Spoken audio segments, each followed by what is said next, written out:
Good morning, good afternoon and good evening, जो भी मुझे जब भी सुन रहा है उसके according.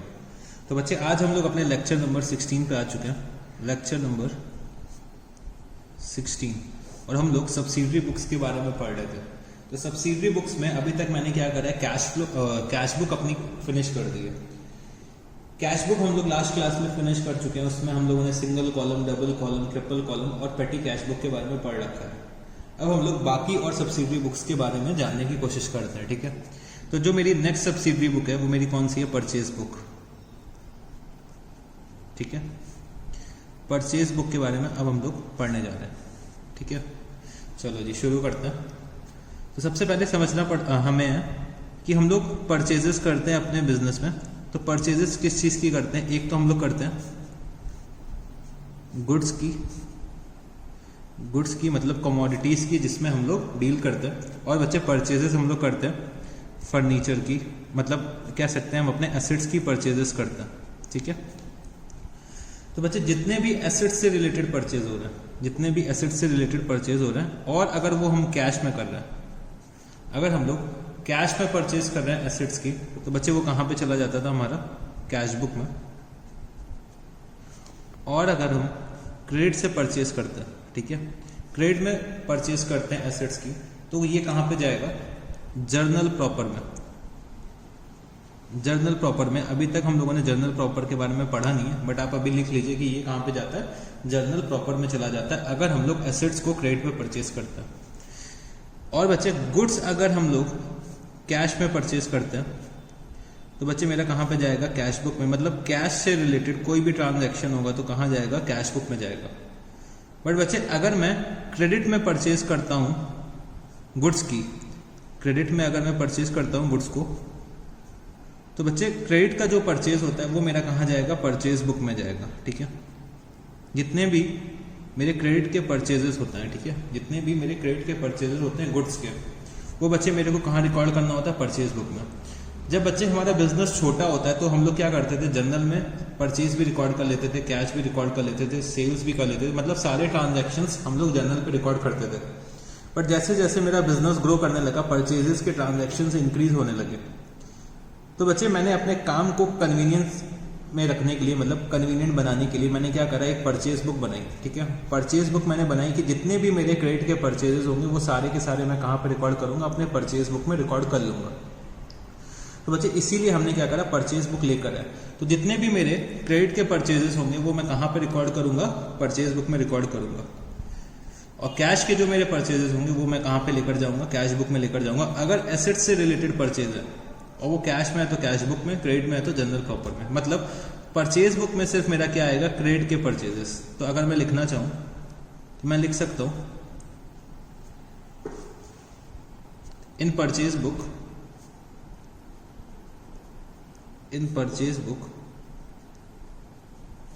transactions relating to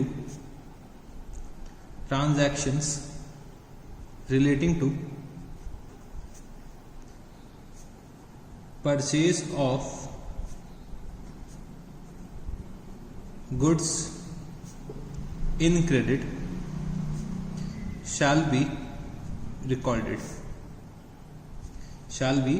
recorded। मतलब हमें परचेज बुक में सिर्फ वो ट्रांजैक्शंस रिकॉर्ड करने हैं जो मेरे क्रेडिट परचेजेस से रिलेटेड हैं, गुड्स के, ठीक है। तो परचेज बुक में मैं ये रिकॉर्ड करता हूँ।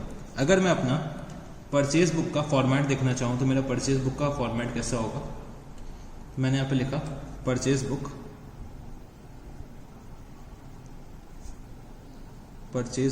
ठीक है। तो बच्चे जो सबसे पहला मेरा कॉलम होगा वो किस चीज़ का होगा, डेट का, क्योंकि हम लोग क्रोनोलॉजिकल ऑर्डर में बनाते हैं परचेज बुक को, डेट। फिर आएगा मेरा particulars,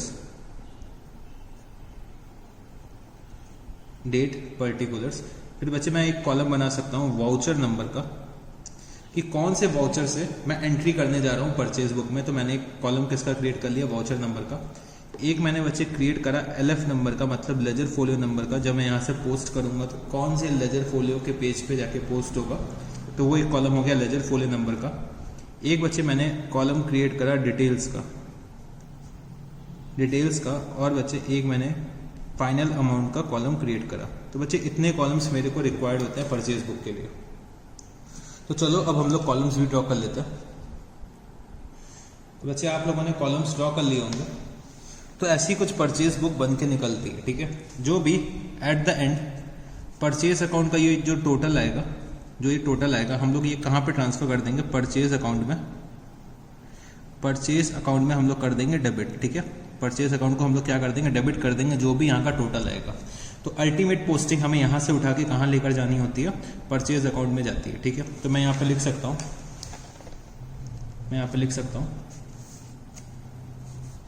the total of purchase book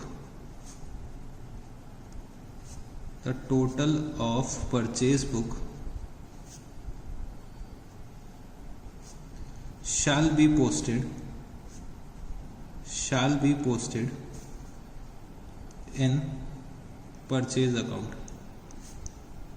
The total of purchase book shall be posted in purchase account.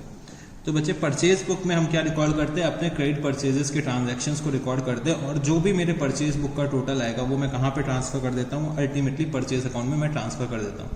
तो बच्चे परचेज बुक का इतना ही कॉन्सेप्ट होता है कि हमें अपने सारे के सारे क्रेडिट के परचेजेस रिकॉर्ड करने होते हैं। जब मेरे ट्रांजैक्शंस इंक्रीज होते हैं तो हम लोग क्या करते हैं, अपने जर्नल का बाइफर्केशन करते हैं। उनमें से मैं क्या करता हूँ, परचेज बुक एक मैं क्रिएट करता हूँ। परचेज बुक में मैं क्या करता हूँ, क्रेडिट के परचेजेस रिकॉर्ड करता हूँ, और बच्चे जो भी परचेज बुक का टोटल आता है वो मैं कहाँ पे ट्रांसफर करता हूँ, परचेज अकाउंट में ट्रांसफर करता हूँ। तो अब तक तो ये बातें आपको याद हो गई होंगी। तो चलो अब हम लोग एक क्वेश्चन करते हैं, क्वेश्चन नंबर 1। तो क्वेश्चन नंबर 1 ओपन कर लीजिए आप लोग भी। तो क्या दे रखा हुआ है कि the rough book of masher Narayan and company contains the following. तो ऐसे रफ बुक नहीं होती, जब हम लोग मार्केट में जाते हैं तो एक छोटी सी बुक लेकर जाते हैं, उसमें लिख लेते हैं कि दिन भर में मैंने कौन कौन से ट्रांजैक्शंस करें। तो वही वैसी एक क्या होती है, रफ बुक होती है, जो मतलब जैसे कि हम लोग रफ रजिस्टर बनाते हैं, वैसे ही क्या करते हैं हमारे जो ट्रेडर्स होते हैं वो क्या बनाते हैं, एक रफ बुक बनाते हैं, ठीक है। चलो जी, तो rough book of masher Narayan and company contains the following. 2016 February 1 purchased from Brown and Company on credit 5 gross pencils at the rate ₹100 per gross, ठीक है। 1 gross register at the rate ₹240 per dozen। उसके बाद 2 February purchased for cash from the stationery mart 10 gross exercise books at the rate ₹300 per dozen। February 3rd purchased computer for office use from Messer Office Goods Company on credit for ₹30,000। उसके बाद February 4 purchased on credit from the paper company 5 reams of white paper at the rate ₹100 per rim, 10 reams of ruled paper at the rate ₹150 per rim less trade discount at the rate of 10%। उसके बाद 5th February को क्या दे रखा है कि purchase 1 dozen gel pens at the rate ₹15 each from Messer Verma Bros on credit। From Messer Verma Bros on credit, make out the purchase book of Messer Narayan and Company। तो हमें क्या करना है, परचेज बुक बना के दिखानी है, किसकी, नारायण एंड कंपनी की मेरे को परचेज बुक बना के दिखानी है। तो चलो बच्चे शुरू करते हैं इस क्वेश्चन को। तो मैंने यहाँ पे लिखा question number 1, in the books of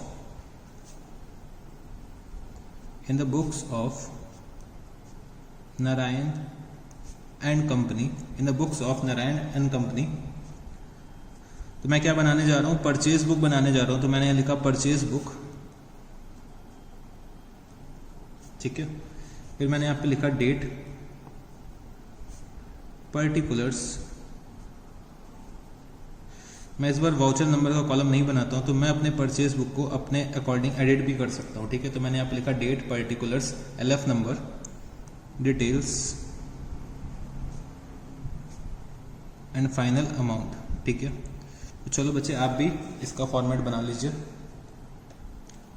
तो चलो बच्चे आपने फॉर्मेट बना लिया होगा, तो अब हम इस क्वेश्चन को शुरू करते हैं। तो सबसे पहले मैंने डेट लिखी 2016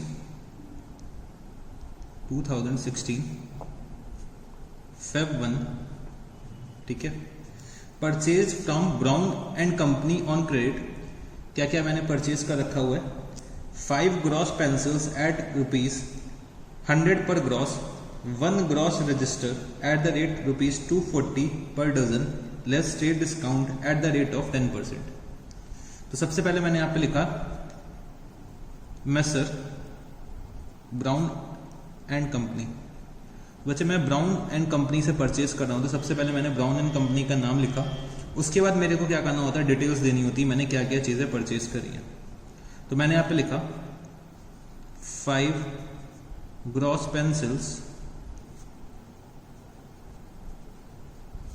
5 gross pencils eight the rate ₹100 per gross, eight the rate ₹100 per gross. तो ये कितना हो जाएगा, 500 रुपीज़। उसके बाद मैं लिख सकता हूँ 1 gross register, 1 gross register at the rate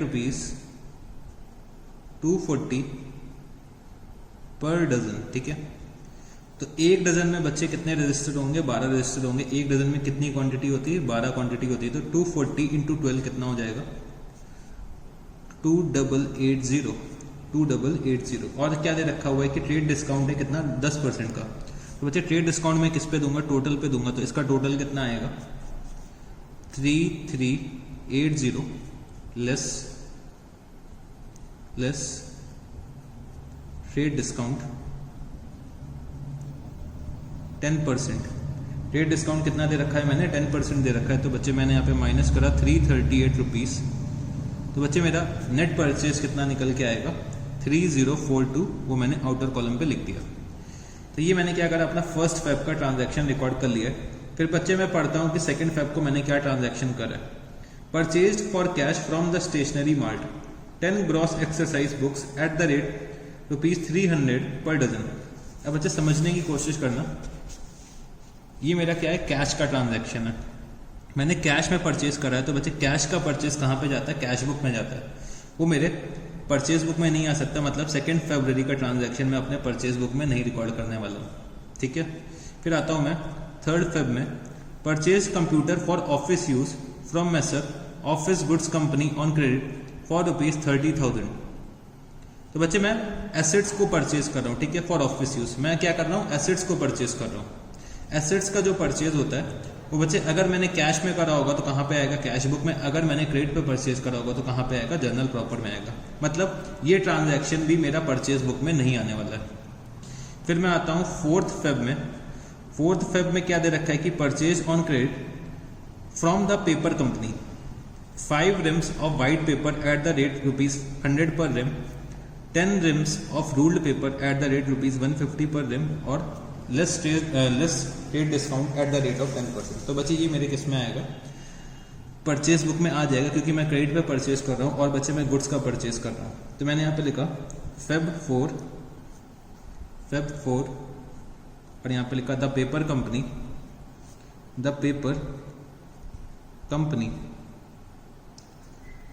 क्या क्या मैं परचेज कर रहा हूँ। तो मैंने यहाँ लिखा 5 रिम्स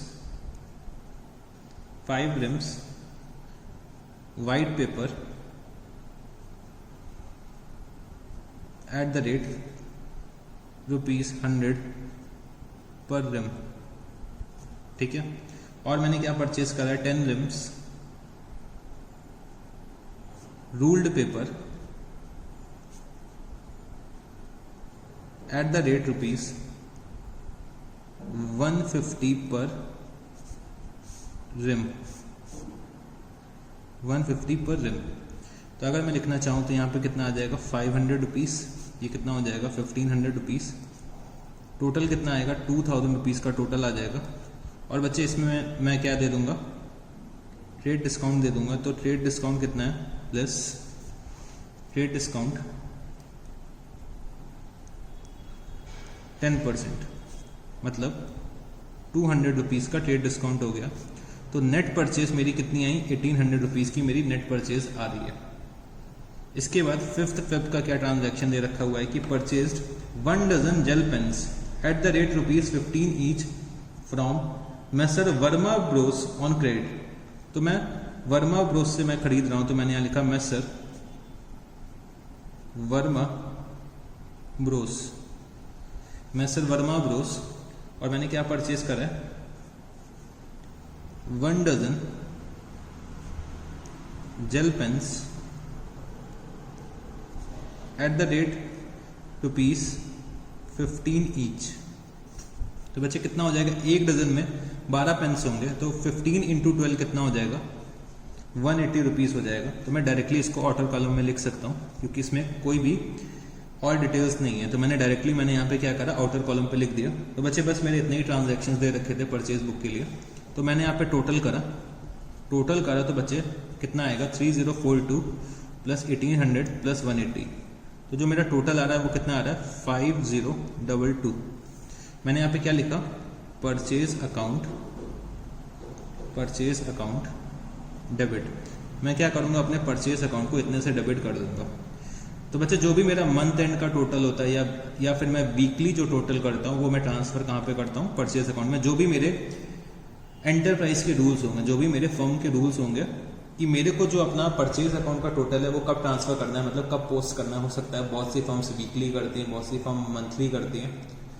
तो उसके बेसिस में हम अपना टोटल कहाँ पे ट्रांसफर करेंगे, परचेज अकाउंट में ट्रांसफर कर देंगे। तो ये बच्चे मैं अपना टोटल कहाँ पे ट्रांसफर कर रहा हूँ, परचेज अकाउंट में ट्रांसफर कर रहा हूँ। और साथ ही साथ मैं क्या करता हूँ, एक नीचे नोट लिख देता हूँ इस क्वेश्चन के लिए। नोट क्या मैं लिख सकता हूँ कि purchase of cash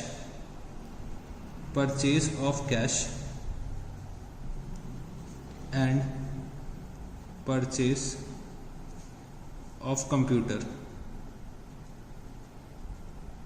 can not be entered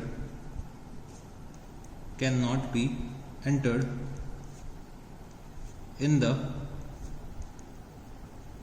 purchase book. ठीक है, तो जो दो ट्रांजैक्शंस मैंने रिकॉर्ड नहीं करे परचेज बुक में, तो मैंने उसका क्या करा, एग्जामिनर को रीजन भी दे दिया कि मैंने इन ट्रांजैक्शंस को क्यों नहीं रिकॉर्ड करा।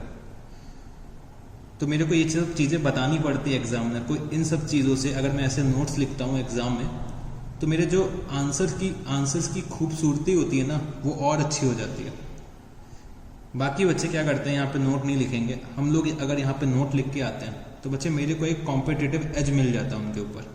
तो ये सब चीज़ें हमें करनी है जिससे कि हमारा जो प्रेजेंटेशन हो वो और अच्छा हो सके बाकी लोगों से। ठीक है, तो हम लोगों ने यहाँ पे क्वेश्चन नंबर 1 सॉल्व कर लिया। अगर मैं आपसे कहूँ कि मेरे को ये पोस्टिंग करनी होती, तो बच्चे मैं पोस्टिंग कैसे करता अपने लेजर अकाउंट में, तो मैं छोटा सा एक परचेज अकाउंट बना के आपको दिखाता हूँ। ठीक है, परचेज अकाउंट में एक छोटा सा बना के दिखाता हूँ इसी क्वेश्चन में, कि अगर मेरे को पोस्टिंग करनी होती तो मैं कैसे करता। यहाँ पे मैं लिखता purchase account,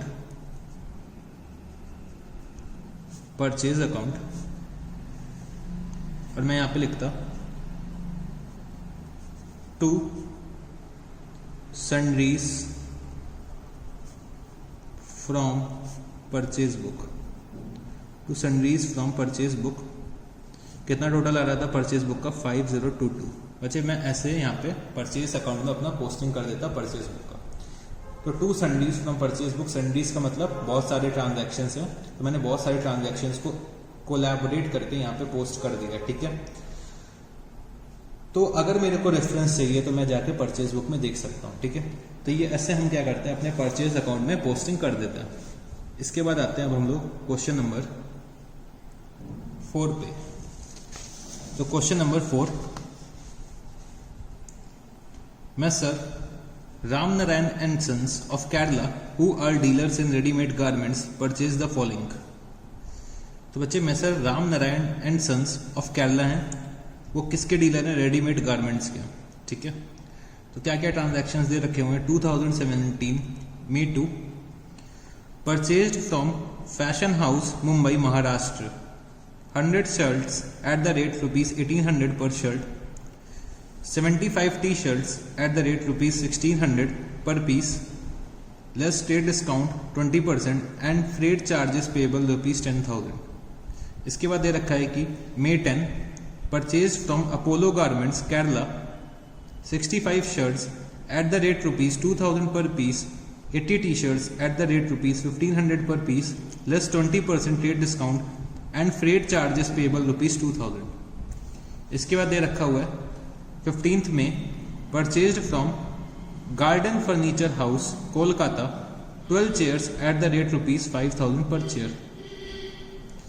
May 25 purchase from Amitabh shirts new Delhi for cash 120 shirts at the rate ₹1,500 per shirt। और क्वेश्चन में क्या लिखा है? Prepare purchase book. हमें क्या करना है, परचेज बुक बना के दिखानी है। अब बच्चे समझने की कोशिश करना कि ये जो मैं चेयर्स परचेज कर रहा हूँ, बच्चे मेरा चेयर्स का काम नहीं है, मेरा किसका काम है, रेडीमेड का काम है। तो जो मैं चेयर्स परचेज कर रहा हूँ वो मेरे बिजनेस की क्या होंगी, एसेट्स होंगी। और एसेट्स को अगर मैं परचेज करता हूँ और मैं यहाँ पे क्रेडिट पे परचेज कर रहा हूँ, तो बच्चे एसेट्स अगर मैं क्रेडिट पे परचेज करता हूँ तो कहाँ पे जाता है, जर्नल प्रॉपर पे। और अगर मैं गुड्स को कैश में परचेज कर रहा हूँ तो कहाँ पे जाता है, कैश बुक में। मतलब ये दोनों ट्रांजैक्शंस तो मेरे परचेज बुक में नहीं आने वाले हैं। बाकी दो ट्रांजैक्शंस को मैं अपने परचेज बुक में रिकॉर्ड कर लेता हूँ। तो मैंने यहाँ पे लिखा परचेज बुक, तो क्वेश्चन नंबर 4, तो मैंने यहाँ पे लिखा question number 4, in the books of messrs Ramnarayan and sons, मैं क्या बना रहा हूँ, परचेज बुक बना रहा हूँ। तो मैंने यहाँ लिखा परचेज बुक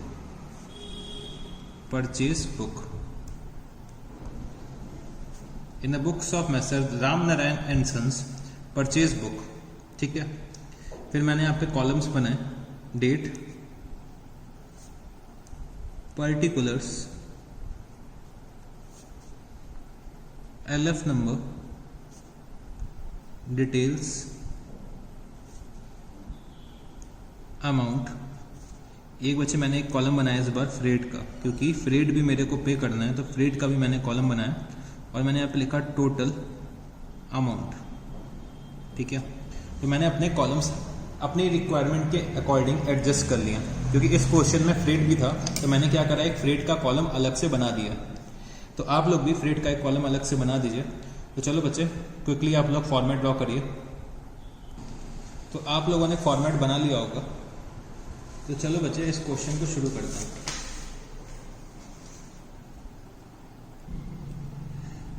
तो मैंने यहाँ पे लिखा 2017 May 2 purchase from fashion house Mumbai. तो मैंने यहाँ लिखा fashion house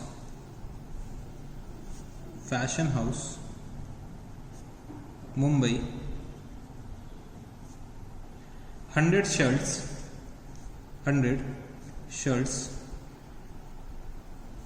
at the rate ₹1800 पर शर्ट, ठीक है। 100 शर्ट्स एट द रेट ₹1800 पर शर्ट। तो बच्चे ये कितना हो जाएगा, 1,80,000 rupees. 75 T shirts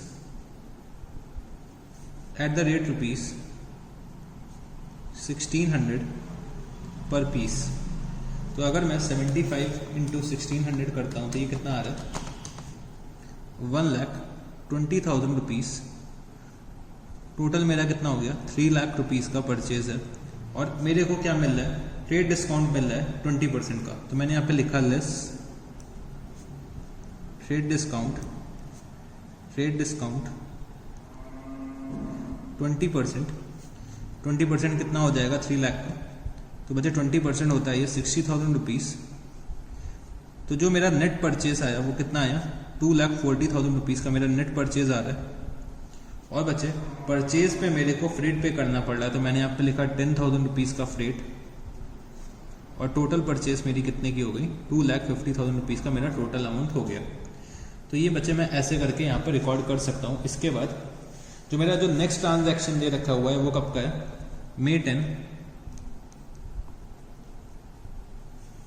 May 10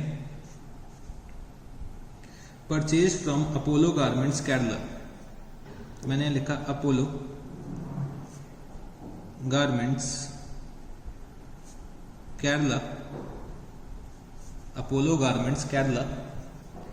65 shirts at the rate ₹2,000 पर पीस। कितना हो जाएगा, 65 × 2,000 rupees, 1,30,000 rupees. 80 T-shirts at the rate ₹1,500 per piece. तो ये कितना हो जाएगा, 20,000 रुपीज़, टोटल मेरा कितना हो गया 2,50,000 रुपीज़ का। और बच्चे मेरे को 20% का ट्रेड डिस्काउंट फिर से मिला है, तो मैंने यहाँ पे लिखा less trade discount 20%, less trade discount कितना 20%, कितना हो जाएगा 50,000 रुपीज़ का ट्रेड डिस्काउंट है। तो बच्चा जो मेरा नेट परचेज प्राइस आएगा वो कितना आएगा 2 लाख रुपीज़ आएगा, और मैंने इस पर फ्रेट पे करा है कितना 2,000 रुपीज़ का। तो जो मेरा टोटल अमाउंट आएगा वो कितना आएगा 2,02,000 रुपीज़। तो बच्चे यही दो ट्रांजैक्शंस थे जो मेरे को रिकॉर्ड करने थे परचेज बुक में, क्योंकि जो नेक्स्ट ट्रांजैक्शन है वो मेरा फर्नीचर का परचेज है, तो फर्नीचर का परचेज मेरा परचेज बुक में नहीं आ सकता। और जो मेरा 25 मई का ट्रांजैक्शन है वो किसका है, कैश परचेज का है। तो इतने ही ट्रांजैक्शंस थे। मैंने यहाँ पे क्या करा, टोटल मैंने यहाँ पे लिख दिया टोटल। तो ये कितना आ रहा है 4,40,000 रुपीज़, ये आ रहा है 12,000 rupees.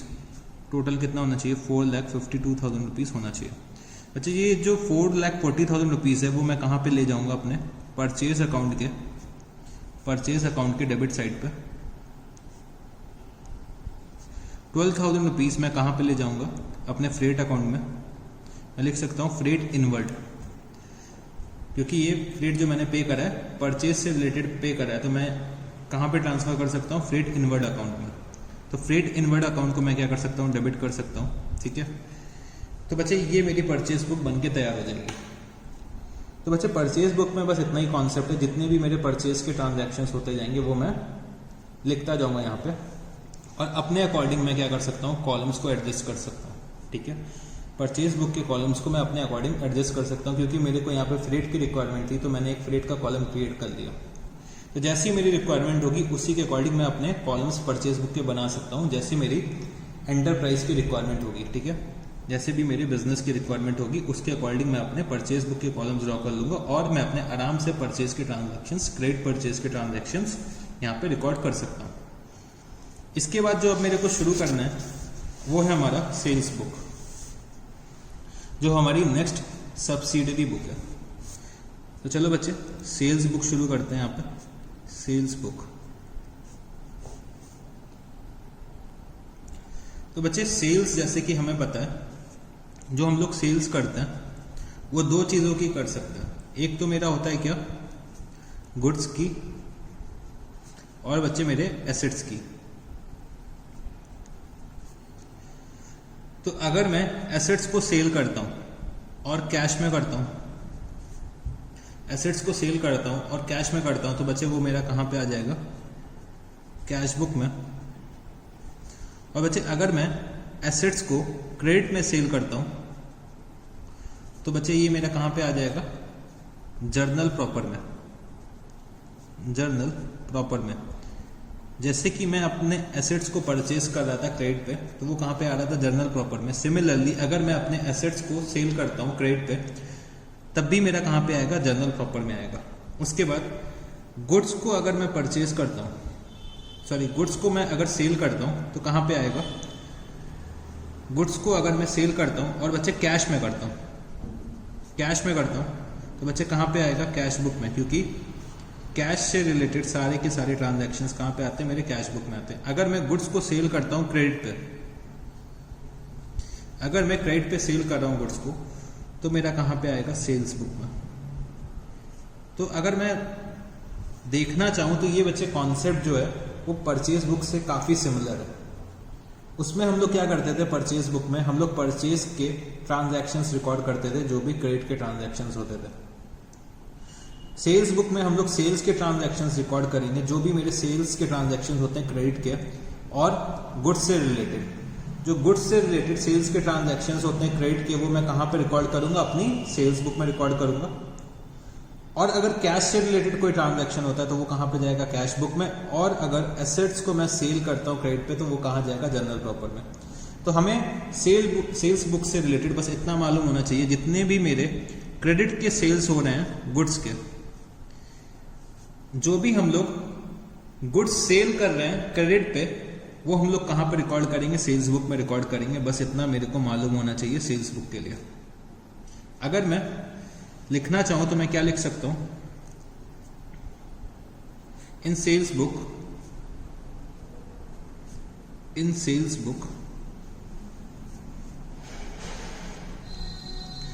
the transactions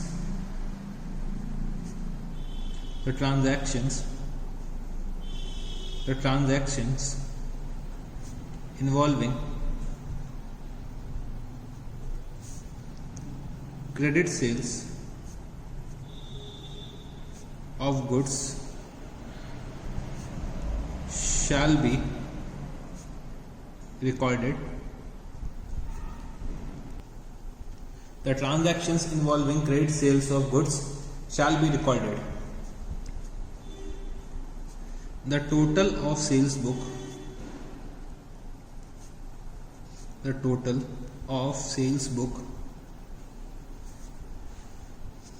shall be posted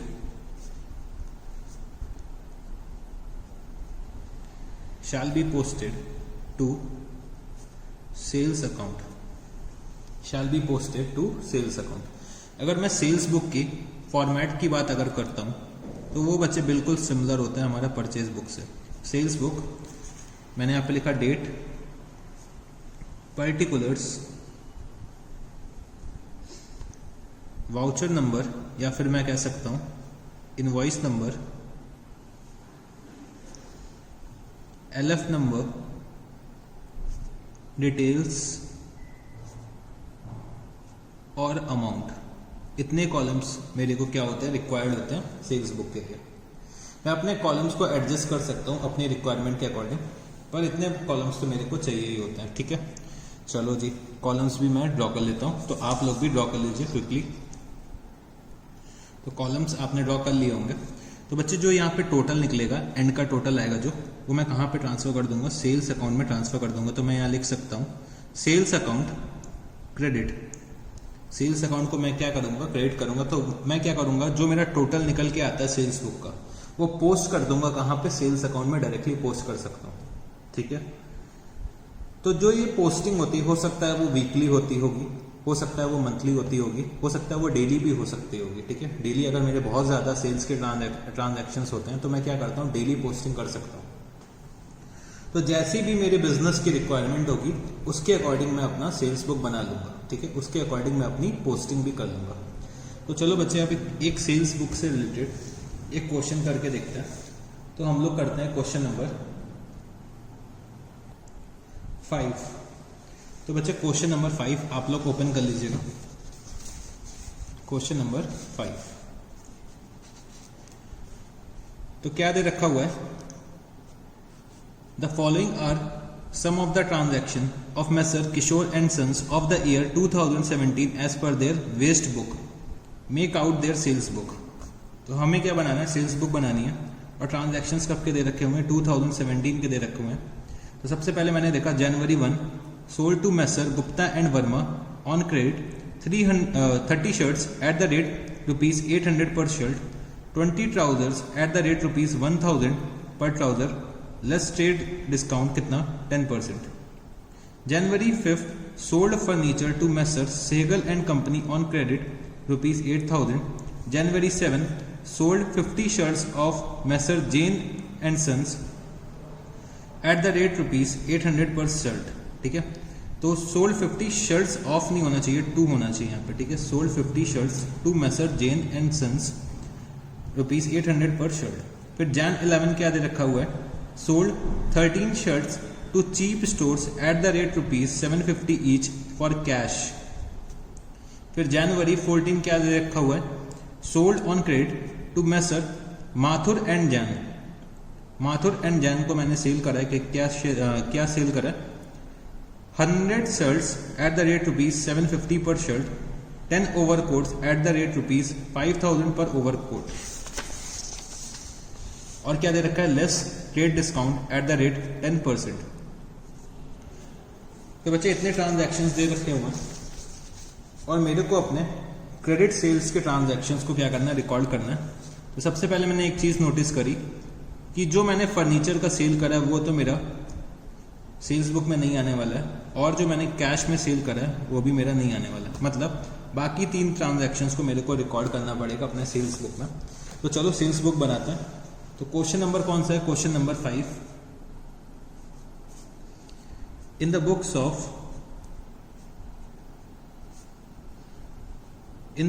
of messrs Kishore and sons, in the books of messrs Kishore and sons, और मेरे को क्या बनाना है? सेल्स बुक बनाना, सेल्स बुक। मैंने यहां पे लिखा date, particulars, LF number, details और अमाउंट, डिटेल्स एंड अमाउंट। तो बच्चे आप लोग भी मेरे साथ कॉलम्स को ड्रॉ कर लीजिए।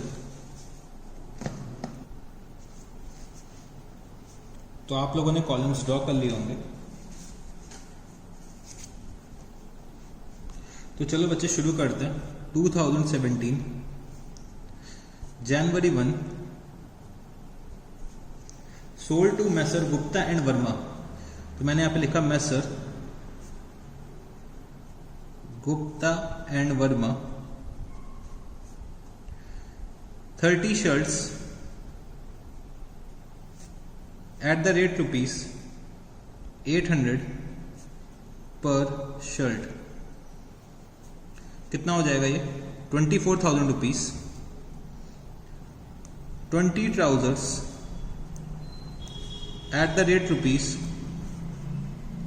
1,000 पर trouser, eight the rate rupees 1,000 पर ट्राउजर। तो ये कितना हो जाएगा? 20,000 रुपीज। अगर मैं टोटल करता हूं तो ये टोटल आ रहा है 44,000 rupees less trade discount, less trade discount at the rate 10%। तो 10% कितना आएगा? 4,400 रुपीज। और बच्चे ये आ जाएगा 39,600 रुपीज। फिर बच्चे जैन 5 में हमने क्या करा? फर्नीचर सेल करा है सेगल एंड कंपनी को, और बच्चे क्रेडिट पे सेल करा है कितना? 8,000 रुपीज का। तो फर्नीचर का जो सेल है वो मेरे एसेट्स का सेल आ जाएगा। एसेट्स का सेल जो होता है वो बच्चे मेरा सेल्स बुक में नहीं आता। इसके बाद दे रखा है January 7 sold 50 shirts to messrs Jain and sons rupees 800 per shirt. तो मैंने यहाँ पे लिखा जैन 7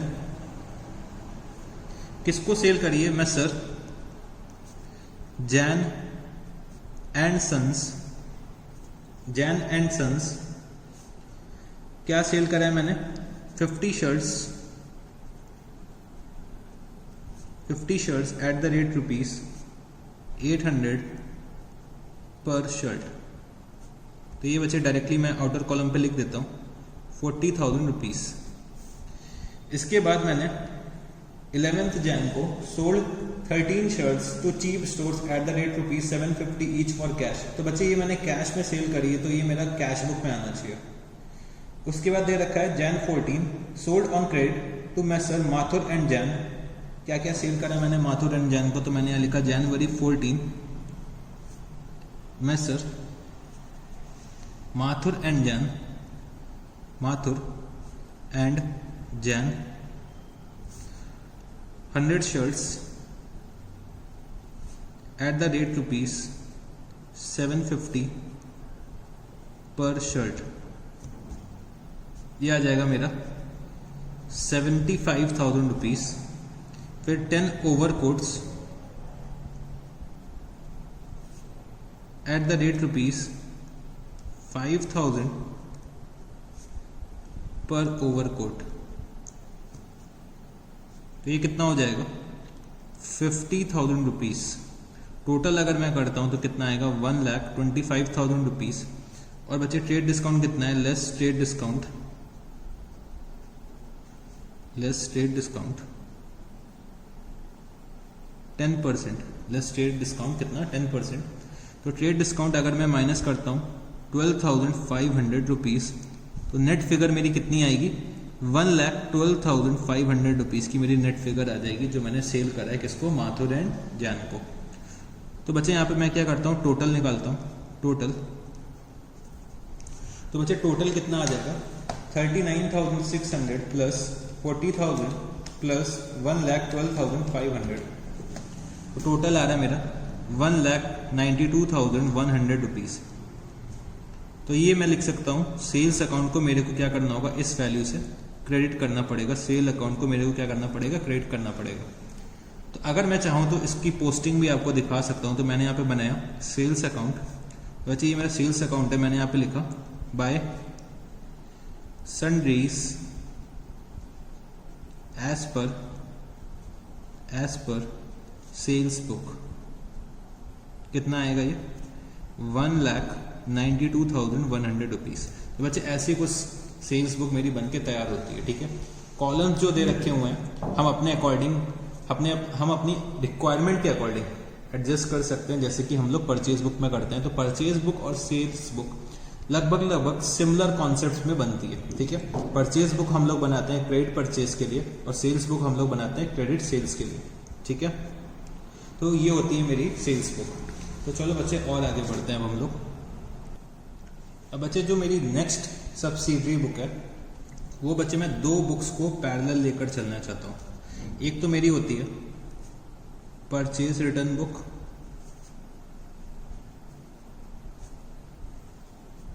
और एक मेरी होती है सेल रिटर्न बुक। ठीक है, एक होती है मेरी परचेज रिटर्न बुक और एक होती है मेरी cell return book. Purchase return book को हम लोग एक और नाम से जानते हैं, क्या नाम है उसका, रिटर्न आउटवर्ड बुक। और सेल्स बुक को भी हम लोग एक और नाम से जानते हैं, क्या नाम है उसका, रिटर्न इनवर्ड बुक।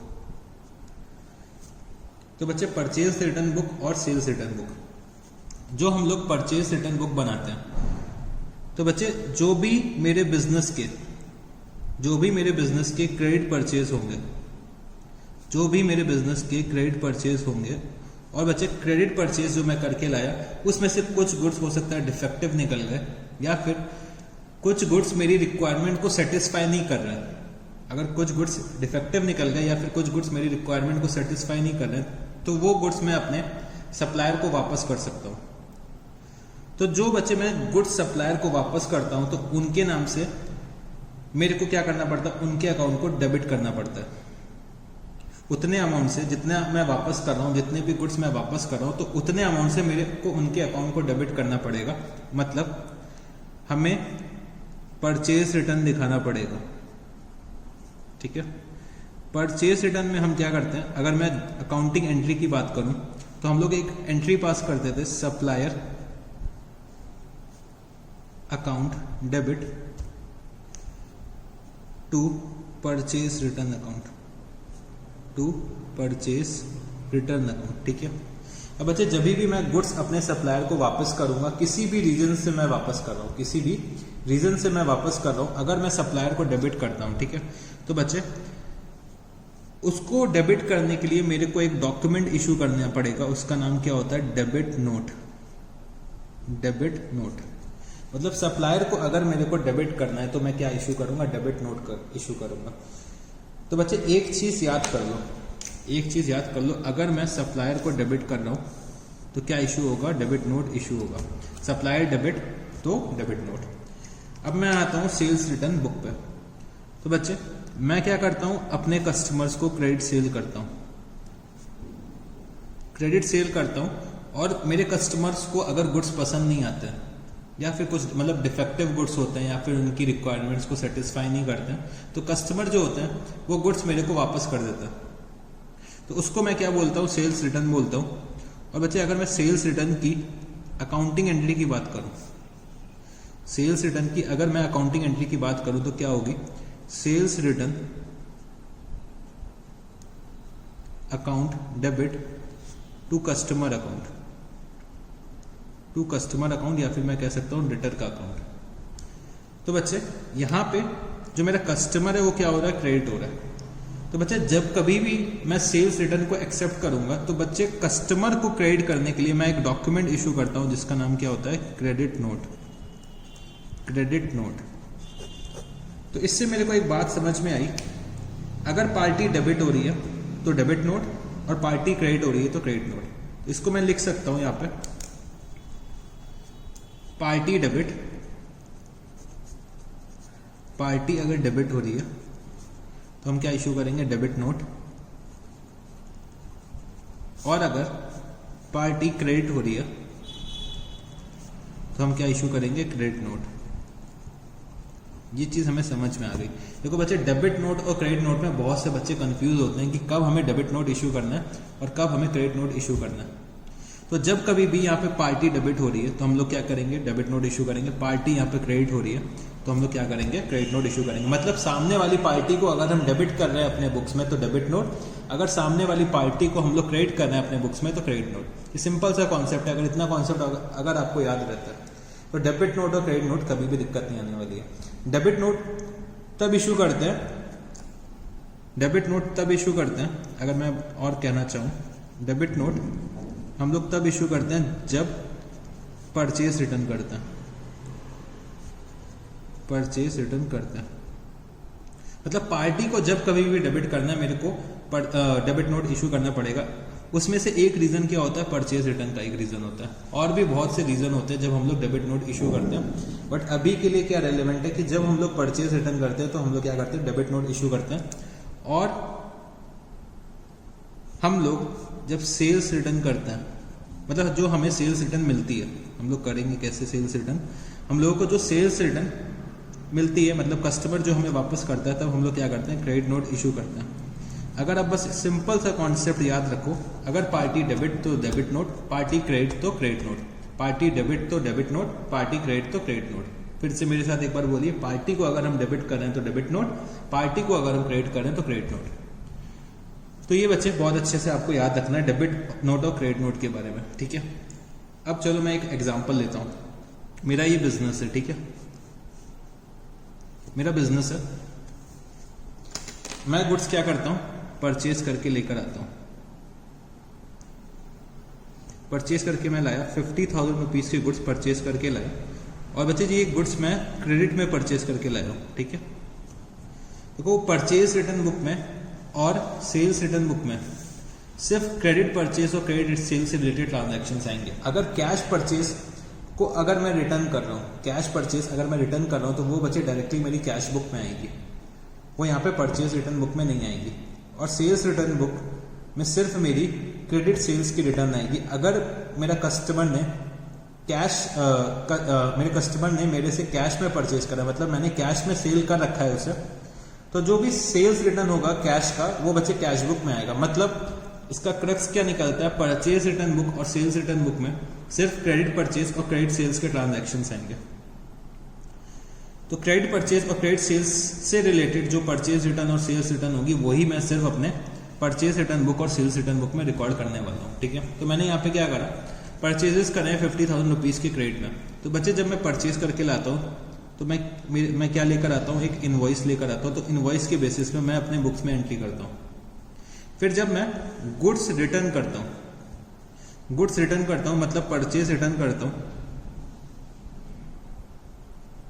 तो मैं कौन सा डॉक्यूमेंट इशू करता हूँ, डेबिट नोट, क्योंकि मैं यहाँ पे क्या कर रहा हूँ, पार्टी को डेबिट कर रहा हूँ। तो डेबिट नोट मैंने इशू करा। अब समझने की कोशिश करो, जिस सप्लायर से मैं यहाँ परचेज करके लाया हूँ, ठीक है, सप्लायर से मैं यहाँ पे परचेज करके लाया हूँ, तो सप्लायर मेरे को क्या इशू करेगा, क्रेडिट नोट इशू करेगा उसकी बुक्स में। सप्लायर भी तो अपने बुक्स में अकाउंटिंग कर रहा होगा, तो मैं अगर डेबिट नोट इशू कर रहा हूँ तो सामने वाला सप्लायर क्या इशू करेगा, क्रेडिट नोट इशू करेगा। ये बात आपको समझ में आ गई होगी। क्यों इशू करेगा, क्योंकि सामने वाले सप्लायर के लिए सेल थी तो बच्चे उसको सेल रिटर्न हो रहा है, तो सामने वाला सप्लायर मेरे को क्या इशू करेगा, क्रेडिट नोट इशू करेगा। चलो जी, अगर मैंने किसी कस्टमर को सेल करा तो मैं क्या इशू करता हूँ, इनवॉइस इशू करता हूँ। तो ये मेरा क्या है, कस्टमर है, कस्टमर, ठीक है, कस्टमर है ये मेरा, और मैंने इसको सेल करी तो मैं क्या इशू करता हूँ, इनवॉइस इशू करता हूँ। और अगर कस्टमर मेरा गुड्स वापस करेगा तो मैं इसको क्या बोल सकता हूँ, सेल्स रिटर्न। और सेल्स रिटर्न के लिए मैं कस्टमर को क्या इशू करूंगा, क्रेडिट नोट इशू करूंगा। मतलब मैं कस्टमर को क्रेडिट कर रहा हूं तो मैं क्या इशू करूंगा, क्रेडिट नोट इशू करूंगा। मतलब कस्टमर को इतने अमाउंट से क्रेडिट करना है, इसीलिए हम लोग क्या करते हैं, क्रेडिट नोट इशू करते हैं। डेबिट नोट का मतलब क्या होता है, कस्टमर को इतने अमाउंट से डेबिट करना है, मतलब सप्लायर को इतने अमाउंट से डेबिट करना है, इसीलिए हम लोग क्या करते हैं, डेबिट नोट इशू करते हैं। अब जब मैंने यहाँ पे क्रेडिट नोट इशू करा है तो मेरे कस्टमर ने क्या इशू करा होगा, यहाँ पे डेबिट नोट इशू करा होगा। मतलब जब हम लोग क्रेडिट नोट इशू करेंगे तो सामने वाली पार्टी हमें डेबिट नोट इशू करेगी, और जब हम लोग डेबिट नोट इशू करेंगे तो सामने वाली पार्टी हमें क्रेडिट नोट इशू करेगी। तो ये पूरी साइकिल होती है, ठीक है, ऐसे साइकिल बन जाती है। तो ये चीज़ आपको समझ में आई होगी। क्रेडिट नोट और डेबिट नोट कब हम लोग यूज़ करते हैं, जब हम लोग पार्टी को डेबिट करते हैं तो डेबिट नोट, जब हम लोग पार्टी को क्रेडिट करते हैं तो क्रेडिट नोट इशू करना होता है, ठीक है। चलो जी सर, ये चीज़ तो हमें समझ में आ गई। तो बच्चे आपके लिए क्या होमवर्क हो गया, क्वेश्चन क्या हो गया, right difference between debit note and credit note. तो आप लोगों को डिफरेंसेस लिखने हैं डेबिट नोट और क्रेडिट नोट के बीच में। ये आपका क्या हो गया, होमवर्क हो गया। तो बच्चे ये बहुत इंपॉर्टेंट क्वेश्चन है, क्योंकि बहुत से बच्चे कंफ्यूज रहते हैं कि कब डेबिट नोट यूज़ करना है, कब क्रेडिट नोट यूज़ करना है। तो वो समझ नहीं पाते हैं कि कब हमें डेबिट नोट यूज़ करना है, कब क्रेडिट नोट यूज़ करना है। तो हमें ये चीज़ बहुत अच्छे से आ गई। तो अब हम लोग क्या कर सकते हैं, इसके डिफरेंसेस लिख सकते हैं। तो एग्जाम में जनरली हमसे क्या पूछा जाता है, डेबिट नोट और क्रेडिट नोट के डिफरेंसेस, ठीक है। चलो जी, ये चीज़ हमें समझ में आ गई। तो मैं एक बार फिर से एक बार समराइज करता हूँ। तो बच्चे जितने भी मैं परचेज करके लाता हूँ क्रेडिट की, तो मैं कभी कभी क्या करता हूँ, गुड्स को रिटर्न करता हूँ, क्योंकि वो गुड्स डिफेक्टिव होते हैं या फिर कोई और भी वजह होती है। तो मैं अपने गुड्स को वापस करता हूँ, किसको, अपने सप्लायर को।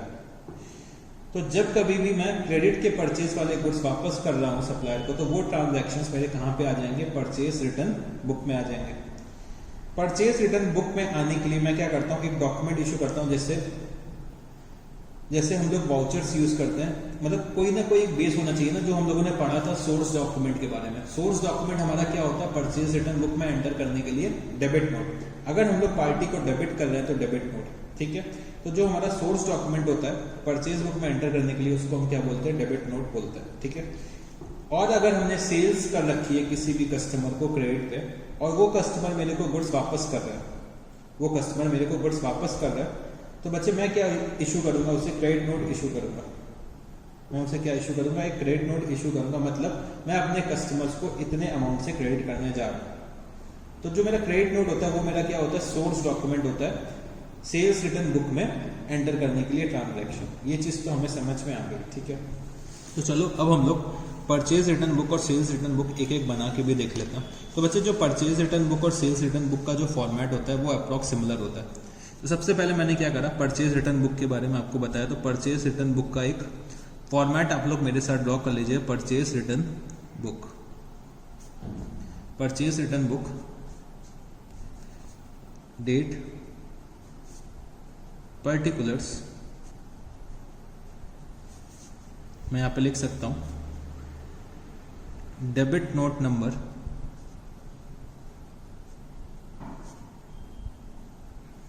LF नंबर, डिटेल्स और अमाउंट, ठीक है। तो ऐसा कुछ परचेज रिटर्न बुक का फॉर्मेट होता है। तो चलो आप लोग भी मेरे साथ कॉलम्स ड्रॉ कर लीजिए। तो मैंने यहाँ पे लिखा date, particulars, debit note number, और छोटा सा एक मैंने परचेज रिटर्न बुक बना लिया। चलो, तो ऐसा कुछ मेरा परचेज रिटर्न बुक बन के तैयार होता है। और जो भी बच्चे मेरा जो परचेज रिटर्न बुक का टोटल आएगा, जो भी ये मेरा परचेज रिटर्न बुक का टोटल आ रहा है, इसको मैं कहाँ ट्रांसफर करूंगा बच्चे, मैं ये टोटल जो है अपने परचेज रिटर्न अकाउंट में ट्रांसफर करूंगा। और परचेज रिटर्न अकाउंट को मैं क्या करूंगा, क्रेडिट कर दूंगा इतने अमाउंट से। तो ये पोस्टिंग हम लोग कब कर सकते हैं, वीकली कर सकते हैं, मंथली कर सकते हैं, डेली कर सकते हैं, जैसे भी हमारी बिजनेस की रिक्वायरमेंट है। तो ये बच्चे क्या होता है, परचेज रिटर्न अकाउंट का फॉर्मेट होता है। अगर मैं डेबिट नोट की जगह क्रेडिट नोट नंबर लिख दूं और यहाँ पे परचेज की जगह सेल्स रिटर्न बुक लिख दूं, तो बच्चे बस यही फॉर्मेट होता है सेल्स रिटर्न का।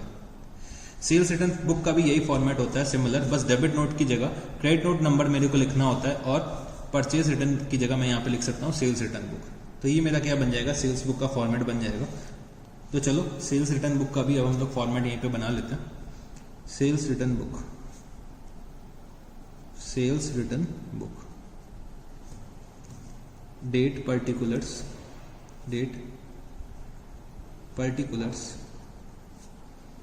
क्रेडिट नोट नंबर,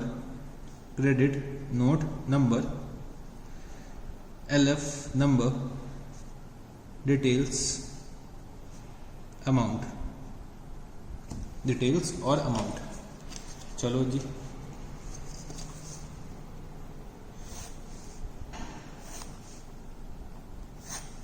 तो ये बच्चे मेरा क्या हो गया, सेल्स बुक का भी, सेल्स रिटर्न बुक का भी फॉर्मेट बन के तैयार हो चुका है। ठीक है, तो जो ये टोटल यहाँ पे आएगा सेल्स रिटर्न बुक का टोटल जो भी होगा वो बच्चे मैं कहाँ पे ट्रांसफर करूंगा, अपने सेल्स रिटर्न अकाउंट के, सेल्स रिटर्न अकाउंट के डेबिट साइड में मैं इसका क्या करूंगा, टोटल ट्रांसफर कर दूंगा, जो भी मेरा सेल्स रिटर्न बुक का टोटल आएगा। ठीक है, तो बच्चे यही होती है मेरी परचेज रिटर्न बुक और सेल्स रिटर्न बुक। तो चलो अब हम लोग इसके कुछ क्वेश्चंस करके देख लेते हैं, जिससे कि हमें क्या हो और क्लैरिटी मिल सके। तो क्वेश्चन नंबर आप लोग आ जाइए मेरे साथ क्वेश्चन नंबर 10 पे, क्वेश्चन नंबर 10 पे। तो क्वेश्चन नंबर 10 ओपन कर लीजिए।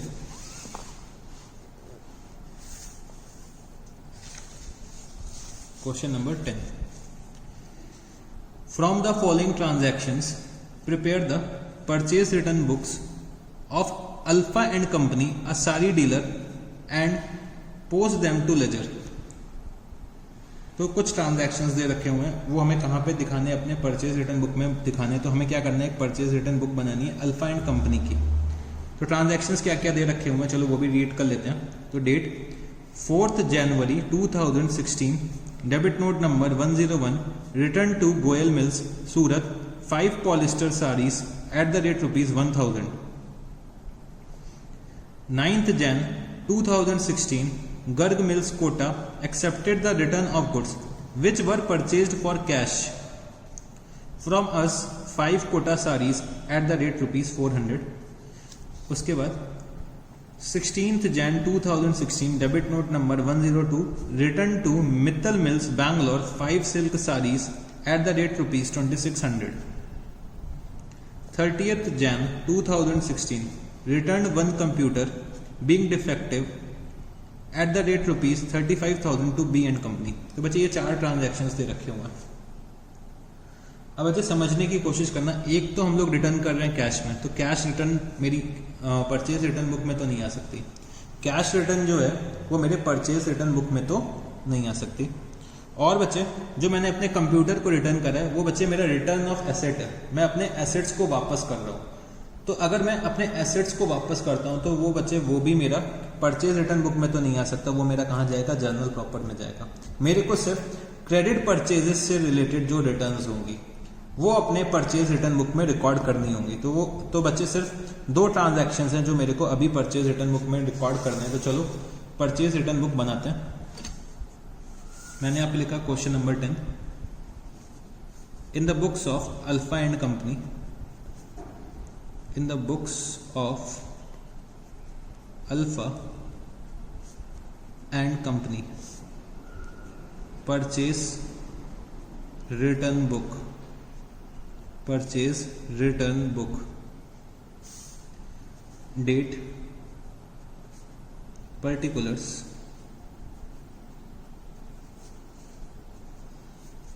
debit note number, ledger folio number, details और अमाउंट। तो बच्चे मैंने इतने कॉलम्स ड्रॉ कर लिए। तो चलो आप लोग भी कॉलम्स ड्रॉ कर लीजिए।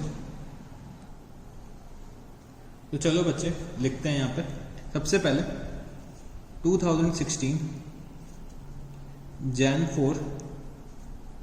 तो बच्चे मैंने वापस किसको करा है, गोयल मिल्स को वापस करा है। तो गोयल मिल्स कहाँ के हैं, सूरत के। तो मैंने यहाँ लिखा गोयल मिल्स सूरत। डेबिट नोट नंबर क्या है, 101। मैंने 5 पॉलिस्टर साड़ीज वापस करी हैं। तो 5 polyester saris at the rate ₹1000 each, eight the rate ₹1000 each. तो बच्चे ये कितना आ जाएगा, 5000 रुपीज आ जाएगा। वो मैंने डायरेक्टली अमाउंट के कॉलम पे लिख दिया। ठीक है, इसके बाद जनवरी 9 का जो ट्रांजैक्शन है वो बच्चे कैश परचेजेस से रिलेटेड है, मतलब कैश परचेज जो मैं करके लाया था उसमें से मैं रिटर्न कर रहा हूँ, तो वो मेरा कहाँ पे आएगा, कैश बुक में आएगा। फिर बचे 16 जैन, मैंने यहाँ पे लिखा 16 जैन 16, मैंने सारीज वापस करी। किसको वापस करी, मित्तल मिल्स बैंगलोर, तो मैंने यहाँ पे लिखा Mittal mills Bangalore. Debit note number क्या दे रखा है, 102। मैंने 5 सिल्क साड़ीज वापस करी, तो 5 silk saris at the rate ₹2600 each, eight the rate ₹2600 each. तो ये बच्चे कितना आ जाएगा, 2600 इंटू 5, 13,000 रुपीज। ठीक है। इसके बाद जो ट्रांजैक्शन दे रखा हुआ है 30 जैन का, वो बच्चे रिटर्न 1 कंप्यूटर। कंप्यूटर क्या है, मेरा एसेट है, तो वो भी मेरा परचेज रिटर्न बुक में नहीं आएगा। तो बच्चे सिर्फ 2 ट्रांजैक्शंस थे जो मैंने रिकॉर्ड कर लिया, तो टोटल कितना आएगा, 18,000 रुपीज का टोटल आएगा। और इस टोटल को मैं कहाँ पे ट्रांसफर कर दूंगा, अपने परचेज रिटर्न अकाउंट के क्रेडिट साइड में मैं ट्रांसफर कर दूंगा। तो यहाँ लिखूंगा मैं purchase return account credit, purchase return account credit. ठीक है।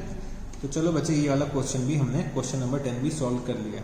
तो अब हम लोग आते हैं क्वेश्चन नंबर 11 पे। क्वेश्चन नंबर 11,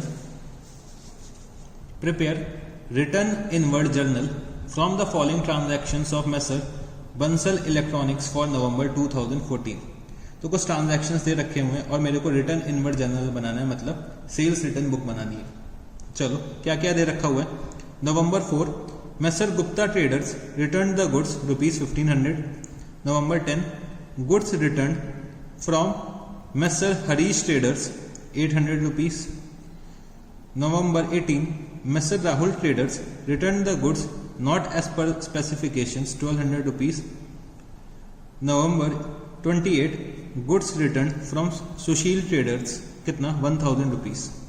तो बच्चे इतने गुड्स मेरे पास वापस आए और ये मेरे को अपने रिटर्न इनवर्ड जर्नल में रिकॉर्ड करने हैं। ठीक है। रिटर्न बुक में रिकॉर्ड करने मतलब रिटर्न इनवर्ड बुक में रिकॉर्ड करने मतलब सेल्स रिटर्न बुक में रिकॉर्ड करना है। तो चलो question number 11, in the books of messrs Bansal electronics. ठीक है। हम लोग क्या बनाने जा रहे हैं, रिटर्न इनवर्ड बुक, ये हम लोग बनाने जा रहे हैं। तो सबसे पहले मैंने यहाँ पे कुछ कॉलम्स ड्रॉ करे, डेट, पर्टिकुलर्स, LF नंबर, और बच्चे मैंने सिर्फ यहाँ पे अमाउंट का कॉलम बनाया। ठीक है।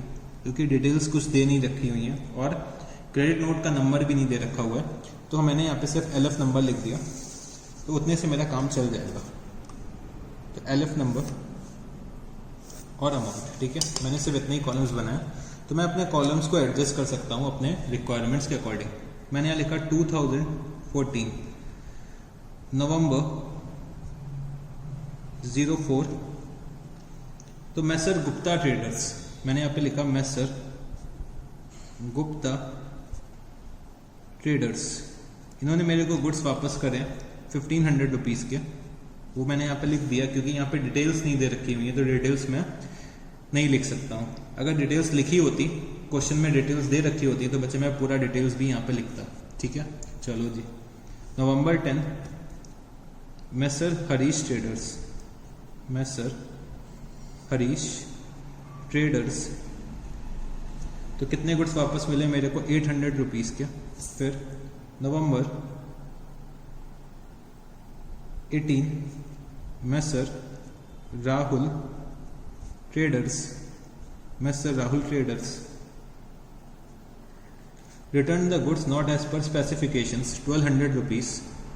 इसके बाद नवंबर 28, मेसर सुशील ट्रेडर्स, तो इन्होंने कितने गुड्स वापस करें सुशील ट्रेडर्स ने, ₹1000 के। तो टोटल कितना यहाँ पे आ जाएगा, टोटल जो आ रहा है मेरा ₹4500 का आ रहा है। तो मैंने यहाँ पे लिखा टोटल, और बच्चे मैं क्या करूँगा, इस टोटल को कहाँ ट्रांसफर करूँगा, सेल्स रिटर्न अकाउंट में ट्रांसफ़र करूँगा। सेल्स रिटर्न अकाउंट को मैं क्या करूँगा, क्रेडिट कर दूंगा। सेल्स रिटर्न अकाउंट को मैं क्रेडिट कर दूंगा, कितने से क्रेडिट कर दूंगा, 4500 रुपीज़ से क्रेडिट कर दूंगा। ठीक है, तो मैंने यहाँ पे क्वेश्चन नंबर 11 भी सॉल्व कर लिया। तो चलो बच्चे, अब अपने कॉन्सेप्ट को और आगे लेकर चलते हैं हम लोग। तो नेक्स्ट बुक जो हम लोग पढ़ने जा रहे हैं उसका नाम क्या है, एक तो है bills receivable book,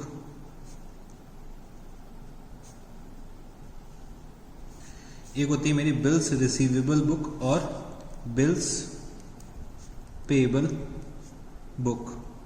bills receivable book और बिल्स पेबल बुक। ठीक है, तो बिल्स रिसीवेबल और बिल्स पेबल के बारे में हम लोगों ने जब पढ़ा था इनिशियल क्लासेस में, जब हम लोग बेसिक अकाउंटिंग टर्म्स के बारे में पढ़ रहे थे, उसमें क्या होता था, मेरा जैसे ये बिजनेस है, ठीक है, मैंने कुछ गुड्स क्रेडिट में सेल करे, क्रेडिट में सेल करे अपने कस्टमर को।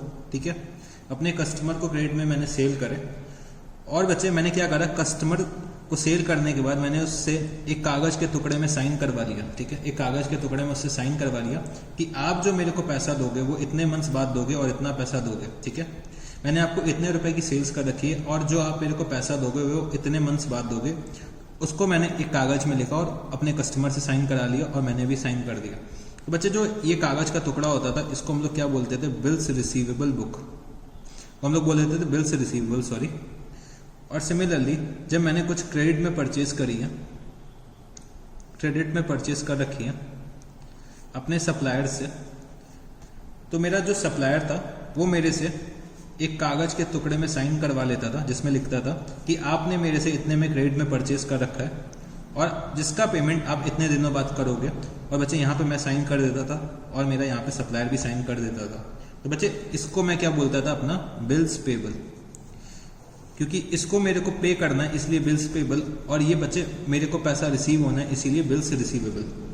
तो ये चीज़ हम लोगों ने समझी थी जब हम लोगों ने बेसिक अकाउंटिंग टर्म्स के बारे में पढ़ा था, बिल्स रिसीवेबल और बिल्स पेबल।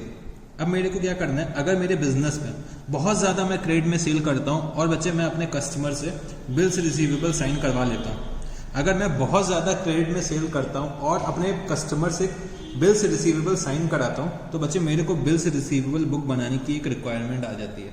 अगर मेरे बहुत ज़्यादा ट्रांजैक्शंस हो रहे हैं तो मेरे को क्या करना पड़ेगा, बिल्स रिसीवेबल बुक बनाना पड़ेगा। सिमिलरली अगर मैं बहुत ज़्यादा क्रेडिट में परचेज करता हूँ, अगर मैं बहुत ज़्यादा क्रेडिट में परचेज करता हूँ और मेरे सप्लायर्स जो क्या करते हैं, मेरे से बिल्स पेबल एक साइन करा लेते हैं, तो अगर मैं बिल्स पेबल बहुत ज़्यादा एक्सेप्ट कर रहा हूँ, बहुत फ्रीक्वेंट ट्रांजैक्शंस कर रहा हूँ बिल्स रिसीवेबल या फिर बिल्स पेबल के, तो बच्चे मेरे को क्या करना पड़ेगा, बिल्स रिसीवेबल बुक भी बनानी पड़ेगी और बिल्स पेबल बुक भी बनाना पड़ेगा। तो जनरली आज के टाइम पे ये चीज़ फॉलो नहीं होती। अगर मैं करंट सिनेरियो पे देखूँ तो बिल्स रिसीवेबल और बिल्स पेबल जनरली चलन में नहीं है, मतलब ट्रेंड में नहीं है। बट बच्चे हमारा सिलेबस में ये इंक्लूडेड है, तो हमें बिल्स रिसीवेबल और बिल्स पेबल बुक भी पढ़ना पड़ेगा। ठीक है, तो मेजरली अगर मैं देखूँ तो इससे रिलेटेड कोई भी क्वेश्चन नहीं दे रखा हुआ है, ना ही ICI ने दे रखा है। बट फिर भी मैं क्या करने जा रहा हूँ, आपको एक रैंडम बेसिस में बताने जा रहा हूँ कि बिल्स रिसीवेबल बुक कैसे बनती है या फिर बिल्स पेबल बुक कैसे बनती है। हमें आना चाहिए बिल्स रिसीवेबल बुक कैसे बनाना है और बिल्स पेबल बुक कैसे बनाना है। तो मैं उसका एक फॉर्मेट आपको देने जा रहा हूँ और मैं एक रैंडम कुछ ट्रांजैक्शंस लूँगा, इसके बेसिस पे मैं आपको समझा दूंगा कि अगर by chance bills receivable book बनाने के लिए आ जाता है एग्जाम में तो हम लोग वो भी कर सकते हैं। तो चलो सबसे पहले हम लोग क्या करने जा रहे हैं, बिल्स रिसीवेबल बुक बनाने जा रहे हैं। तो bills receivable book, bills receivable book, तो मेरे साथ यहाँ पे देखना कौन कौन से कॉलम्स बनेंगे। तो सबसे पहले तो मैं कौन सा कॉलम बनाता हूँ, डेट का। फिर बच्चे मेरे को बिल किससे रिसीव हो रहा है, तो मैंने यहाँ पे लिखा फ्रॉम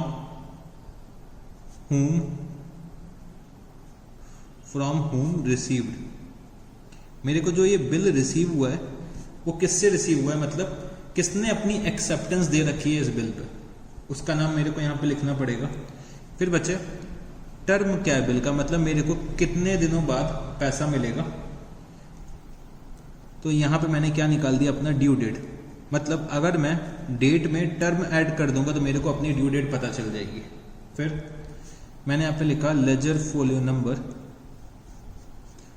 अमाउंट, और बच्चे यहाँ पे मैंने एक रिमार्क्स का कॉलम बना दिया कि अगर मेरे को कुछ कमेंट लिखना है तो वो मैं यहाँ पे लिख सकता हूँ। तो ये बच्चे कुछ होता है मेरा क्या, बिल्स रिसीवेबल बुक का फॉर्मेट। ठीक है, तो चलो जी आप लोग भी कॉलम्स को ड्रॉ कर लीजिए। तो आप लोगों ने कॉलम्स को ड्रॉ कर लिया होगा, तो चलो बच्चे शुरू करते हैं। ठीक है, मैंने यहाँ पे लिखा लेट्स टेक 2020 चल रहा है अभी। ठीक है, 2020 चल रहा है अभी, और बच्चे मेरे को Jan 1 को एक बिल मिला। ठीक है, और बिल जो मेरे को मिला किससे मिला, मिस्टर ए से। मिस्टर ए ने 1 Jan को बिल एक्सेप्ट करा, जिसका टर्म कितना था, 2 मंथ्स था। ठीक है, 2 मंथ्स टर्म था, और अमाउंट कितना था, लेट्स टेक 25,000 रुपीज़। 25,000 रुपीज़ का उसका अमाउंट था। मिस्टर ए ने एक बिल एक्सेप्ट करा 2 मंथ्स का, और अमाउंट कितना था, 25,000 रुपीज़ का। तो अगर बच्चे मैं ड्यू डेट निकालना चाहूँ तो कैसे निकाल सकता हूँ, जनवरी 1 से मैं 2 मंथ प्लस करूँगा तो क्या आएगा, Feb 1 March 1। और बच्चे ड्यू डेट के लिए हम लोग क्या करते हैं, 3 days ऑफ ग्रेस ऐड कर देते हैं। 3 days ऑफ ग्रेस ऐड कर देता हूँ, मतलब 3 दिन का मैं उसे ग्रेस पीरियड देता हूँ कि आप विद इन 3 days आपको क्या करना होगा, पेमेंट करना होगा फ्रॉम द डेट जिस दिन भी ड्यू हो रहा है। मतलब अगर 1 Jan का बिल है, 2 मंथ्स टर्म है, तो क्या हो जाएगा, 1 Feb 1 March। 1 March को अगर देखा जाए तो मेरे को पेमेंट मिलना चाहिए, बट बच्चे मैं उसको 3 दिन का ग्रेस अलाउ करता हूँ, तो मेरा क्या निकल आएगा, 4 March। तो मेरा 4 March क्या हो जाएगा, ड्यू डेट हो जाएगा। तो डेज ऑफ ग्रेस मैं क्या करूंगा, 3 दिन ऐड कर दूंगा। अगर क्वेश्चन में लिखा हुआ है कि डेज ऑफ ग्रेस नहीं ऐड करना है तभी मैं नहीं ऐड करूंगा। अगर क्वेश्चन साइलेंट है तो बच्चे मेरे लिए कंपल्सरी ये है कि मेरे को डेज ऑफ ग्रेस ऐड करना ही करना है, मेरे पास कोई ऑप्शन ही नहीं है। जब हम लोग बिल्स ऑफ एक्सचेंज का चैप्टर पढ़ेंगे तो इस चीज को बहुत डिटेल में समझेंगे। अभी मैं बस आपको एक बेसिक बताने जा रहा हूँ बिल्स रिसीवेबल बुक का। ठीक है, जब बिल्स ऑफ एक्सचेंज में आएंगे तो हम लोग बिल्स के बारे में बहुत डिटेल में पढ़ेंगे। ठीक है, तो ये हो गया मेरा Jan 1 का एक बिल एक्सेप्ट किया हुआ बाय मिस्टर ए। ठीक है, फिर Jan 15 आई, एक मिस्टर एक्स थे, उन्होंने भी एक बिल एक्सेप्ट करा। इस बार उन्होंने जो एक्सेप्ट करा है वो 3 मंथ्स का एक्सेप्ट करा है, और अमाउंट जो है वो कितना है, 10,000 रुपीज़ है। 10,000 रुपीज़ का इसका अमाउंट है। और बच्चे अगर मैं अपनी ड्यू डेट निकालना चाहूँ तो क्या आएगी, तो 3 मंथ्स अगर मैं ऐड करता हूँ Jan 15 में तो क्या आएगा, 15th Feb, 15th March, 15th अप्रैल। 15th अप्रैल में मैं क्या करूँगा, 3 days ऑफ ग्रेस ऐड करूँगा, तो अप्रैल 18 मैं यहाँ पे लिख दूंगा। ठीक है, और बच्चे मैं आपको एक और बात बताता हूँ कि अगर अप्रैल 18 संडे है या फिर कोई हॉलीडे है, संडे है या फिर कोई हॉलीडे है, तो बच्चे जो ड्यू डेट होगी वो एक दिन पहले की होगी। ठीक है, मतलब 17 अप्रैल हो जाएगी।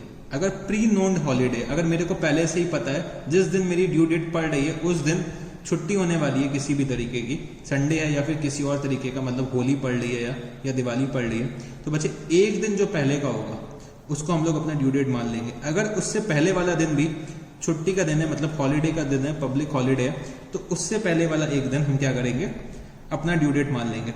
बट बच्चे अगर ऐसा कुछ हो गया कि जिस दिन मेरी ड्यू डेट पड़ रही उस दिन इमरजेंसी हॉलीडे डिक्लेयर हो गया, जैसे कि कोरोना वायरस के चलते हम लोगों ने सडन लॉकडाउन अनाउंस कर दिया था, अगर इमरजेंसी हॉलीडे अनाउंस हो जाता है तो बच्चे नेक्स्ट डे जो तो हमारा नेक्स्ट डे होगा वो हमारा क्या हो जाएगा, ड्यू डेट हो जाएगा। मतलब अगर 18 अप्रैल को इमरजेंसी हॉलीडे अनाउंस होता है तो 19 अप्रैल मेरी क्या हो जाएगी, ड्यू डेट हो जाएगी। तो अगर पब्लिक हॉलीडे है तो एक दिन पहले, और अगर इमरजेंसी हॉलीडे है तो एक दिन बाद। ठीक है, तो ऐसे करके मैंने कुछ बिल्स एक्सेप्ट करे। लेट्स से एक और मैं लिख लेता हूँ, Feb 1, और मिस्टर सी ने बिल एक एक्सेप्ट करा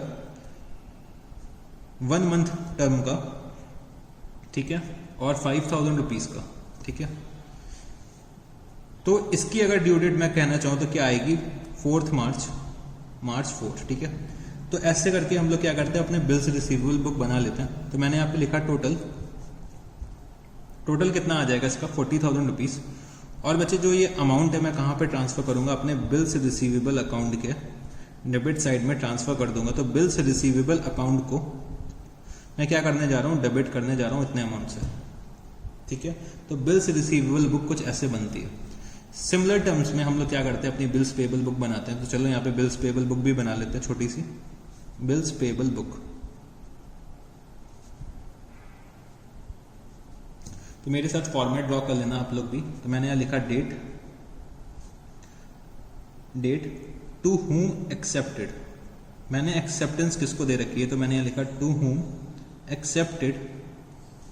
फिर बिल का टर्म क्या है, बिल की ड्यू डेट क्या होगी,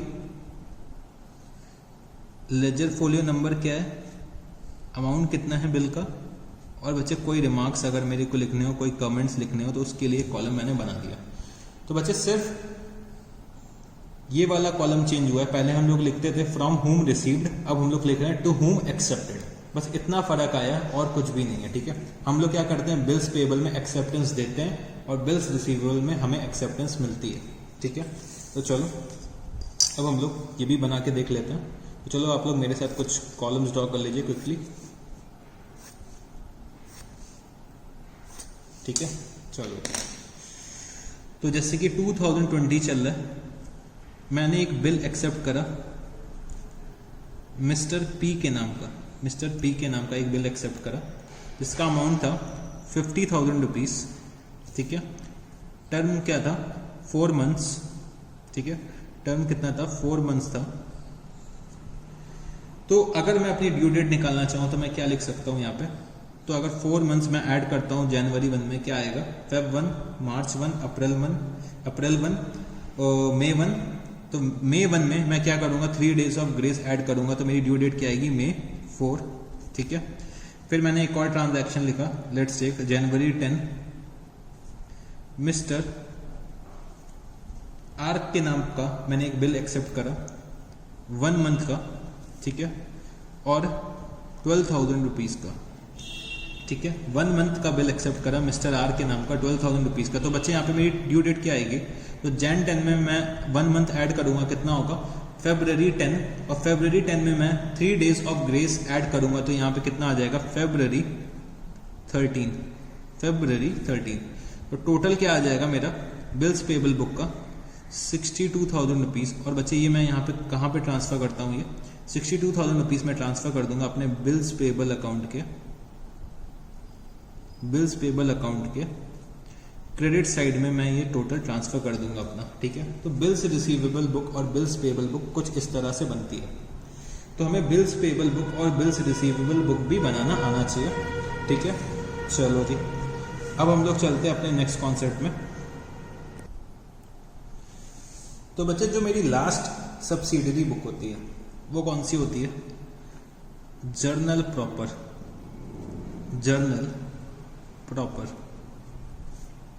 तो बच्चे जर्नल प्रॉपर का सेम फॉर्मेट होता है जो हम लोगों ने जर्नल में पढ़ रखा है। जब हम लोगों ने जर्नल एंट्रीज के बारे में पढ़ा था, तो जर्नल प्रॉपर का भी सेम फॉर्मेट होता है। तो जर्नल प्रॉपर में वो सारे ट्रांजैक्शंस आते हैं जो ऊपर पड़ी हुई 7 सब्सिडरी बुक्स में से किसी में ना आ सके, ठीक है। जो हम लोगों ने अभी तक जितनी भी सब्सिडरी बुक्स पढ़ रखी हैं, 7 तरीके की सब्सिडरी बुक्स हम लोग पढ़ चुके हैं। एक तो है cash book, purchase book, sales book, purchase return book, sales return book, bills receivable book, bills payable book. जो भी ट्रांजैक्शंस इन बुक्स में ना आ पाए, ठीक है, जो भी ट्रांजैक्शंस इन सब बुक्स में ना आ पाए, वो ट्रांजैक्शंस बच्चे मैं कहाँ पे लिख दूंगा, अपने जर्नल प्रॉपर में। तो जितने भी ट्रांजैक्शंस जितनी भी पढ़ी हुई बुक्स में ना आ सके, मतलब जितनी भी बुक्स के बारे में अभी तक हम लोग पढ़ चुके हैं, मतलब और कोई सब्सिडरी बुक में ना आ पाए, वो हमारे कहाँ पे आ जाएंगे, जर्नल प्रॉपर में आ जाएंगे। तो मैं यहाँ पे लिख सकता हूँ ऑल दोज ट्रांजैक्शंस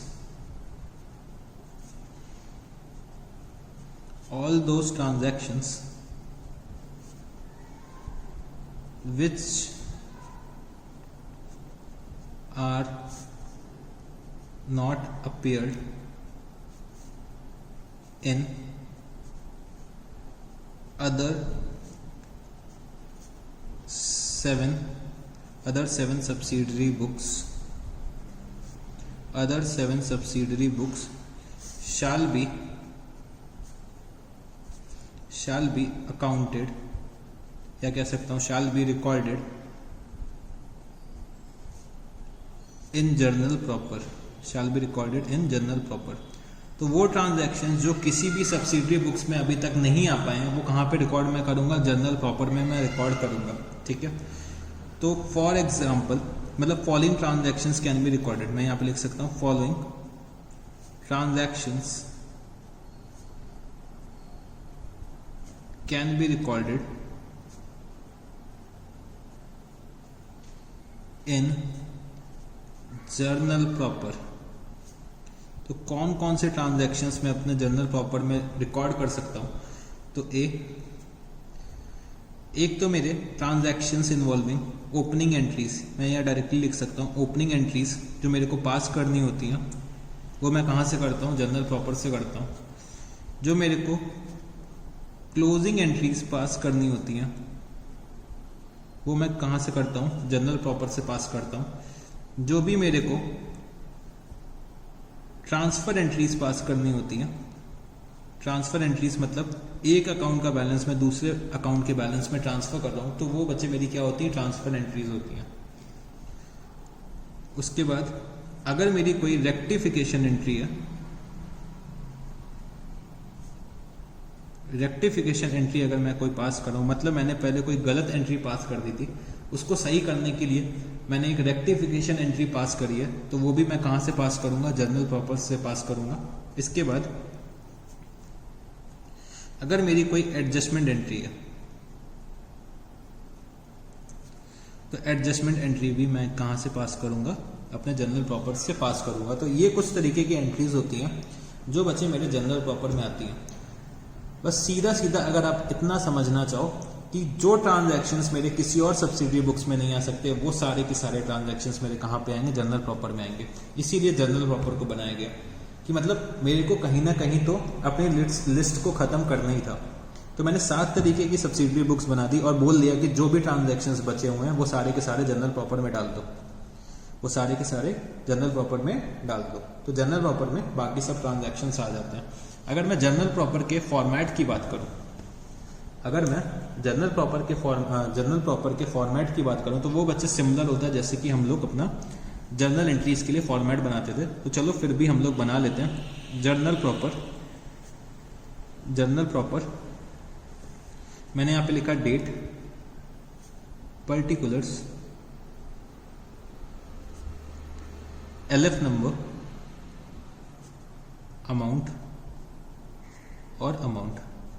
तो सेम फॉर्मेट जैसा कि हमारा जर्नल का होता था, वैसे ही हमारा क्या होता है? जर्नल प्रॉपर का होता है। तो मैंने यहाँ पे जर्नल प्रॉपर का भी फॉर्मेट बना लिया। और बच्चे जितनी भी मैं यहाँ पे जर्नल एंट्रीज पास करूंगा, तो सब एंट्रीज में मेरे को क्या लिखना पड़ेगा? नरेशन भी लिखना पड़ेगा। तो ऑल द एंट्रीज मैं यहाँ पे लिख सकता हूँ, all the entries in journal proper, all the entries in journal proper should be supported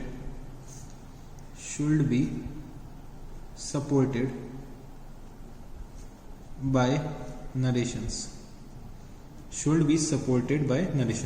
तो बच्चे जितने भी एंट्रीज मैं पास करूंगा जर्नल प्रॉपर में, सबकी सपोर्टिंग के लिए मेरे को क्या करना पड़ेगा? एक नरेशन लिखना पड़ेगा। तो बच्चे जर्नल प्रॉपर का सेम फॉर्मेट होता है, ठीक है। तो यही होता है हमारा जर्नल प्रॉपर। तो इससे रिलेटेड चलो बच्चे एक क्वेश्चन करके देखते हैं। तो बच्चे question number 12, enter the following transactions in the journal proper of Karan stores. March 1, purchase furniture on credit from Kuber furniture store for ₹15,000. March 5, goods for ₹6,000 given away as charity.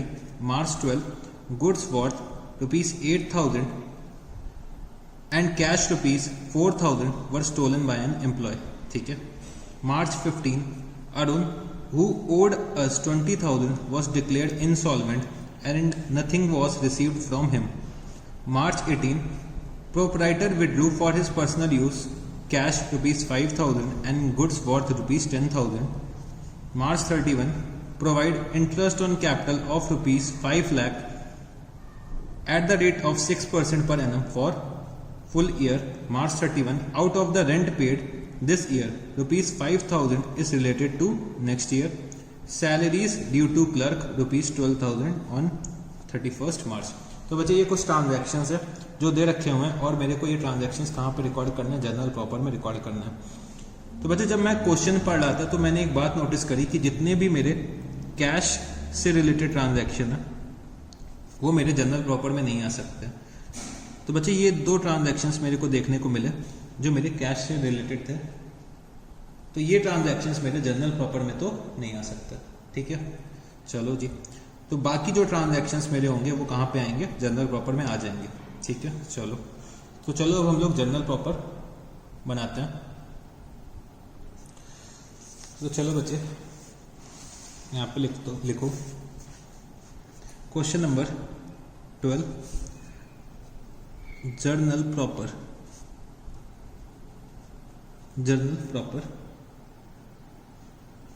Of Karan stores, journal proper of Karan stores. ठीक है, चलो फिर format भी बना लो आप लोग, date, particulars, LF number, amount और अमाउंट। ठीक है, तो आप लोग फॉर्मेट बना लो मेरे साथ।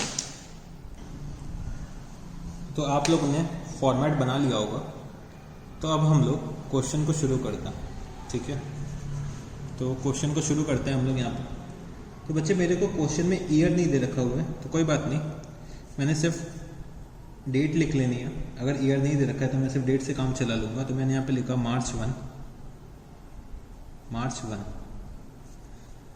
Purchase furniture on credit from Kuber furniture store for ₹15,000। बच्चे जब मैं फर्नीचर को क्रेडिट पे परचेज करता हूँ तो ना ही वो मेरे परचेज बुक में आ सकता है, ना ही वो मेरे कैश बुक में आ सकता है। मतलब जो ट्रांजैक्शन कहीं पे भी नहीं आ सकता वो मैं कहाँ पे रिकॉर्ड करूँगा, जनरल प्रॉपर में रिकॉर्ड करूँगा। तो बच्चे मैंने यहाँ पे लिखा फर्नीचर अकाउंट डेबिट, क्योंकि फर्नीचर मेरे बिजनेस में आ रहा है, मेरे एसेट का बैलेंस इंक्रीज हो रहा है, तो फर्नीचर अकाउंट डेबिट। और बच्चे मैंने क्रेडिट में परचेज करा है, किससे परचेज करा है, to Kuber furniture store. Amount कितना है, 15,000 रुपीज़ का अमाउंट है, 15,000 रुपीज़ का अमाउंट है। मैंने यहाँ पे लिखा being furniture purchased on credit, being furniture purchased on credit. फिर बच्चे March 5 goods for ₹6,000 given away as charity. तो बच्चे मैंने 6,000 के गुड्स चैरिटी में दे दिए, तो मेरी क्या जनरल एंट्री बनेगी, चैरिटी अकाउंट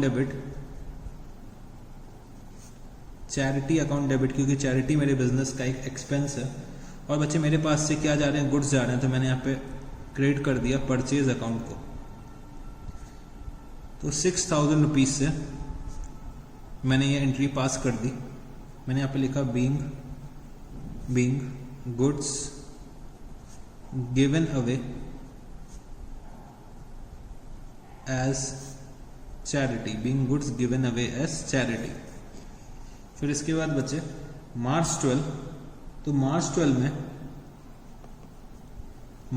में goods worth ₹8,000 and cash ₹4,000 were stolen by an employee. तो बच्चे जो 4,000 रुपए कैश स्टोल करा है वो तो बच्चे मेरे कहाँ पे चला जाएगा, कैश बुक में मैं रिकॉर्ड कर लूंगा। बट बच्चे जो 8,000 रुपए के गुड्स स्टोल करे वो मेरे कहाँ पे आ जाएंगे, जनरल प्रॉपर में आ जाएंगे।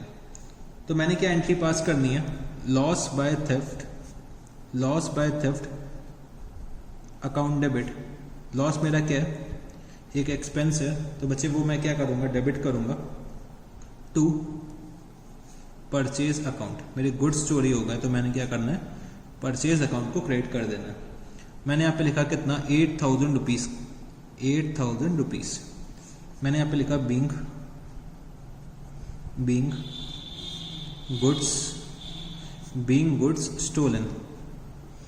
Goods stolen. इसके बाद March 15,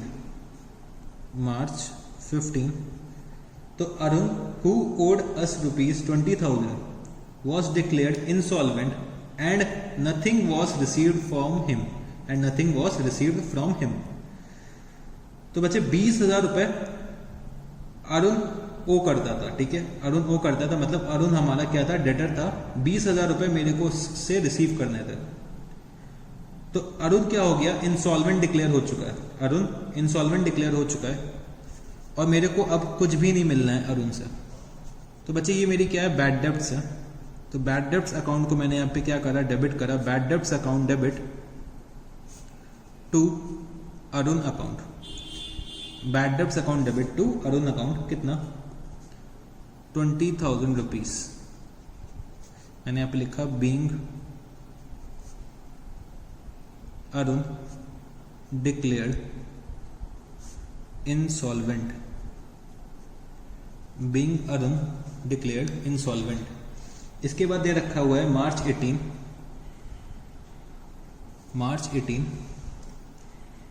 तो मार्च 18 में क्या दे रखा हुआ है कि proprietor withdrew for his personal use cash ₹5,000। तो बच्चे जो कैश विड्रॉ करा है, तो वो बच्चे मेरी कैश की ड्राइंग है, वो मेरी कहाँ पे जाएगी, कैश बुक में जाएगी। और गुड्स को विड्रॉ करा है कितना, 10,000 रुपए की गुड्स भी वो घर लेकर चला गया अपने पर्सनल यूज के लिए। तो बच्चे जो मेरे गुड्स का ड्राइंग होगा वो मेरा कहाँ पे आएगा, जनरल प्रॉपर में आएगा। तो मैंने यहाँ पे लिखा drawings account debit, drawings account debit to purchase account, drawings account debit to purchase account. कितने के गुड्स विड्रॉ करें, 10,000 रुपीज के गुड्स विड्रॉ कर रखे हैं। तो मैंने यहाँ लिखा being goods withdrawn, being goods withdrawn for personal use, being goods withdrawn for personal use. इसके बाद क्या दे रखा है, March 31st provide interest on capital of ₹5 lakh eight the rate of 6% per annum for full year. तो interest on capital मेरे को क्या करना है, प्रोवाइड करना है। तो इंटरेस्ट ऑन कैपिटल एक तरीके से अगर मैं बोलूं तो वो क्या है, बिजनेस के लिए एक एक्सपेंस है। तो interest on capital account debit, interest on capital account debit. और बच्चे इंटरेस्ट किसको मिलना है, प्रोप्राइटर को मिलना है। तो मैं क्या करूंगा, प्रोप्राइटर के कैपिटल अकाउंट को क्रेडिट कर दूंगा। तो 5 लाख का अगर मैं 6% निकालता हूं, 5 लाख का मैं 6% निकालता हूं तो कितना आएगा, 5 लाख का 6% आता है 30,000 रुपीज, 30,000 रुपीज। मैंने यहां पे लिखा being interest on capital, being interest on capital provided, being interest on capital provided। इसके बाद दे रखा है मार्च 31st में out of the rent paid this year 5,000 is related to the next year. तो बच्चे मेरा क्या है, 5,000 रुपए का प्रीपेड रेंट है। तो चलो उसको भी हम लोग रिकॉर्ड कर लेते हैं। तो मार्च 31st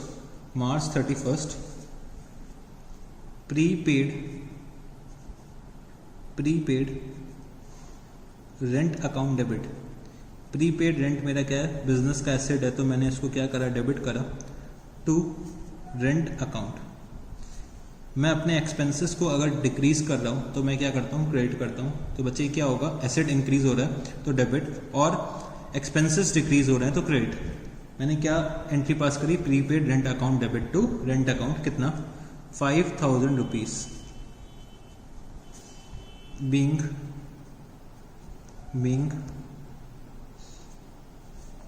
prepaid rent, being prepaid rent adjusted, being prepaid rent adjusted। इसके बाद एक और एंट्री दे रखी हुई है मार्च 31st की, सैलरीज ड्यू टू क्लर्क्स ₹12,000। तो बच्चे अभी तक मैंने सैलरी पे नहीं करी है क्लर्क्स को, ठीक है। तो मेरी क्या एंट्री बनेगी, salaries account debit, salaries account debit. और बच्चे अभी तक मैंने पे नहीं करी है तो मेरी लाइबिलिटी हो जाएगी। तो to salaries outstanding, to salaries outstanding, कितना 12,000 रुपीज, 12,000 रुपीज। मैंने यहाँ पे लिखा being salary due to clerks. तो बच्चे इस तरीके से हम लोग क्या करते हैं, अपना जर्नल प्रॉपर बना लेते हैं। तो तो जर्नल प्रॉपर में वो सारे ट्रांजैक्शंस आते हैं जो किसी और सब्सिडरी बुक्स में नहीं आ सकते हैं। तो वो ये सारे ट्रांजैक्शंस जो थे ये बच्चे मेरे किसी और सब्सिडरी बुक्स में नहीं आ सकते थे, इसीलिए मैंने इसको क्या करा, अपने जर्नल प्रॉपर में रिकॉर्ड कर लिया। ठीक है, तो बच्चे मेरी कुल मिला के 8 तरीके की सब्सिडरी बुक्स होती हैं। ठीक है, 8 तरीके की सब्सिडरी बुक्स होती हैं।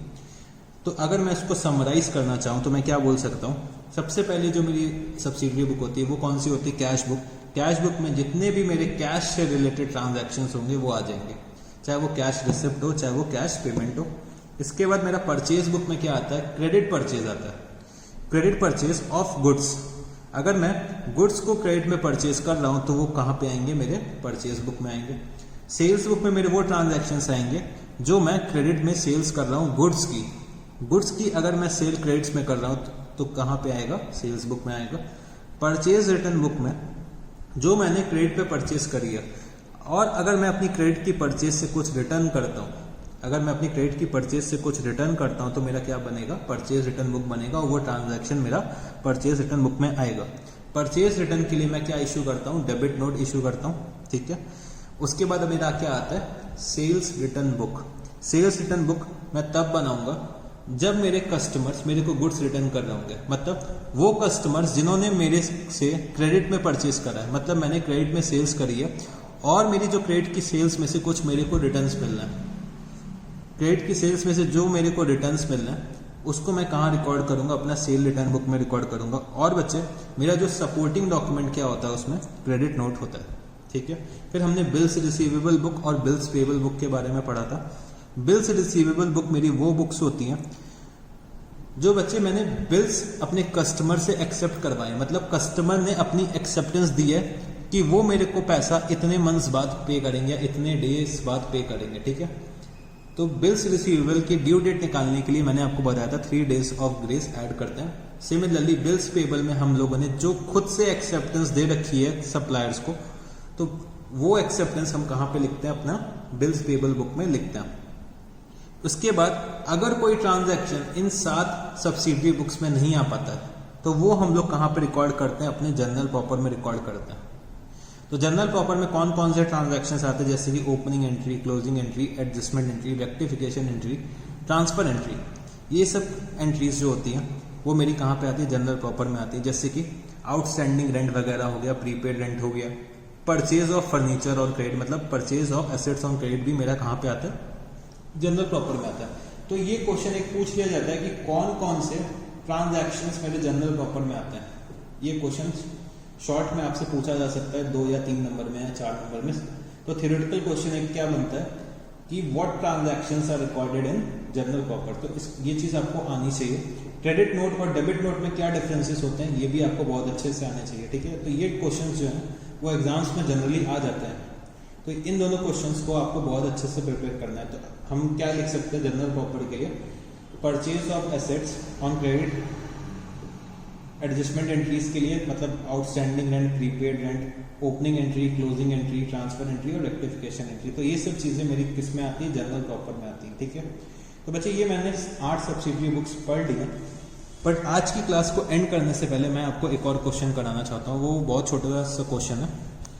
तो क्वेश्चन नंबर 13 पे आते हैं। ठीक है, क्वेश्चन नंबर 13 पे आते हैं और ये बहुत छोटा सा क्वेश्चन है, 2 मिनट में ये सॉल्व हो जाएगा। तो name the books of original entry where the following transactions will be recorded with reasons thereof. Goods purchase from Ramlal ₹5000 on credit. तो बच्चे ये जो ट्रांजैक्शन है वो कहाँ पे आना चाहिए, परचेजेस करिए, रामलाल से करिए और क्रेडिट पे करिए। और किस चीज की परचेज करिए, गुड्स की परचेज करिए। तो बच्चे ये कहाँ पे आ जाएगा, मेरा परचेज बुक में आ जाएगा। और रीजन में मैं क्या लिख सकता हूँ, goods purchase on credit shall be recorded in purchase book. ठीक है, फिर मेरा क्या दे रखा हुआ है, provision for doubtful debts created at the rate of 5% on debtors with book value of ₹10,000। तो बच्चे ये मैं कहाँ पे रिकॉर्ड करूंगा, अपने जर्नल प्रॉपर में, क्योंकि ये जो ट्रांजैक्शन है वो मैं अपनी किसी और सब्सिडरी बुक में रिकॉर्ड नहीं कर सकता हूँ। ना ये मेरा कैश बुक में आएगा, ना परचेज या सेल्स बुक में, या फिर परचेज रिटर्न या सेल्स रिटर्न बुक में, या फिर बिल्स रिसीवेबल या बिल्स पेबल बुक में ये ट्रांजैक्शन नहीं आ सकता। तो इसका मतलब क्या हुआ, अल्टीमेटली ये कहाँ पे आएगा, जनरल प्रॉपर में आएगा। तो बच्चे प्रोविजंस से रिलेटेड जितने भी ट्रांजैक्शंस होते हैं वो मेरे कहाँ पे आते हैं, जनरल प्रॉपर में आते हैं।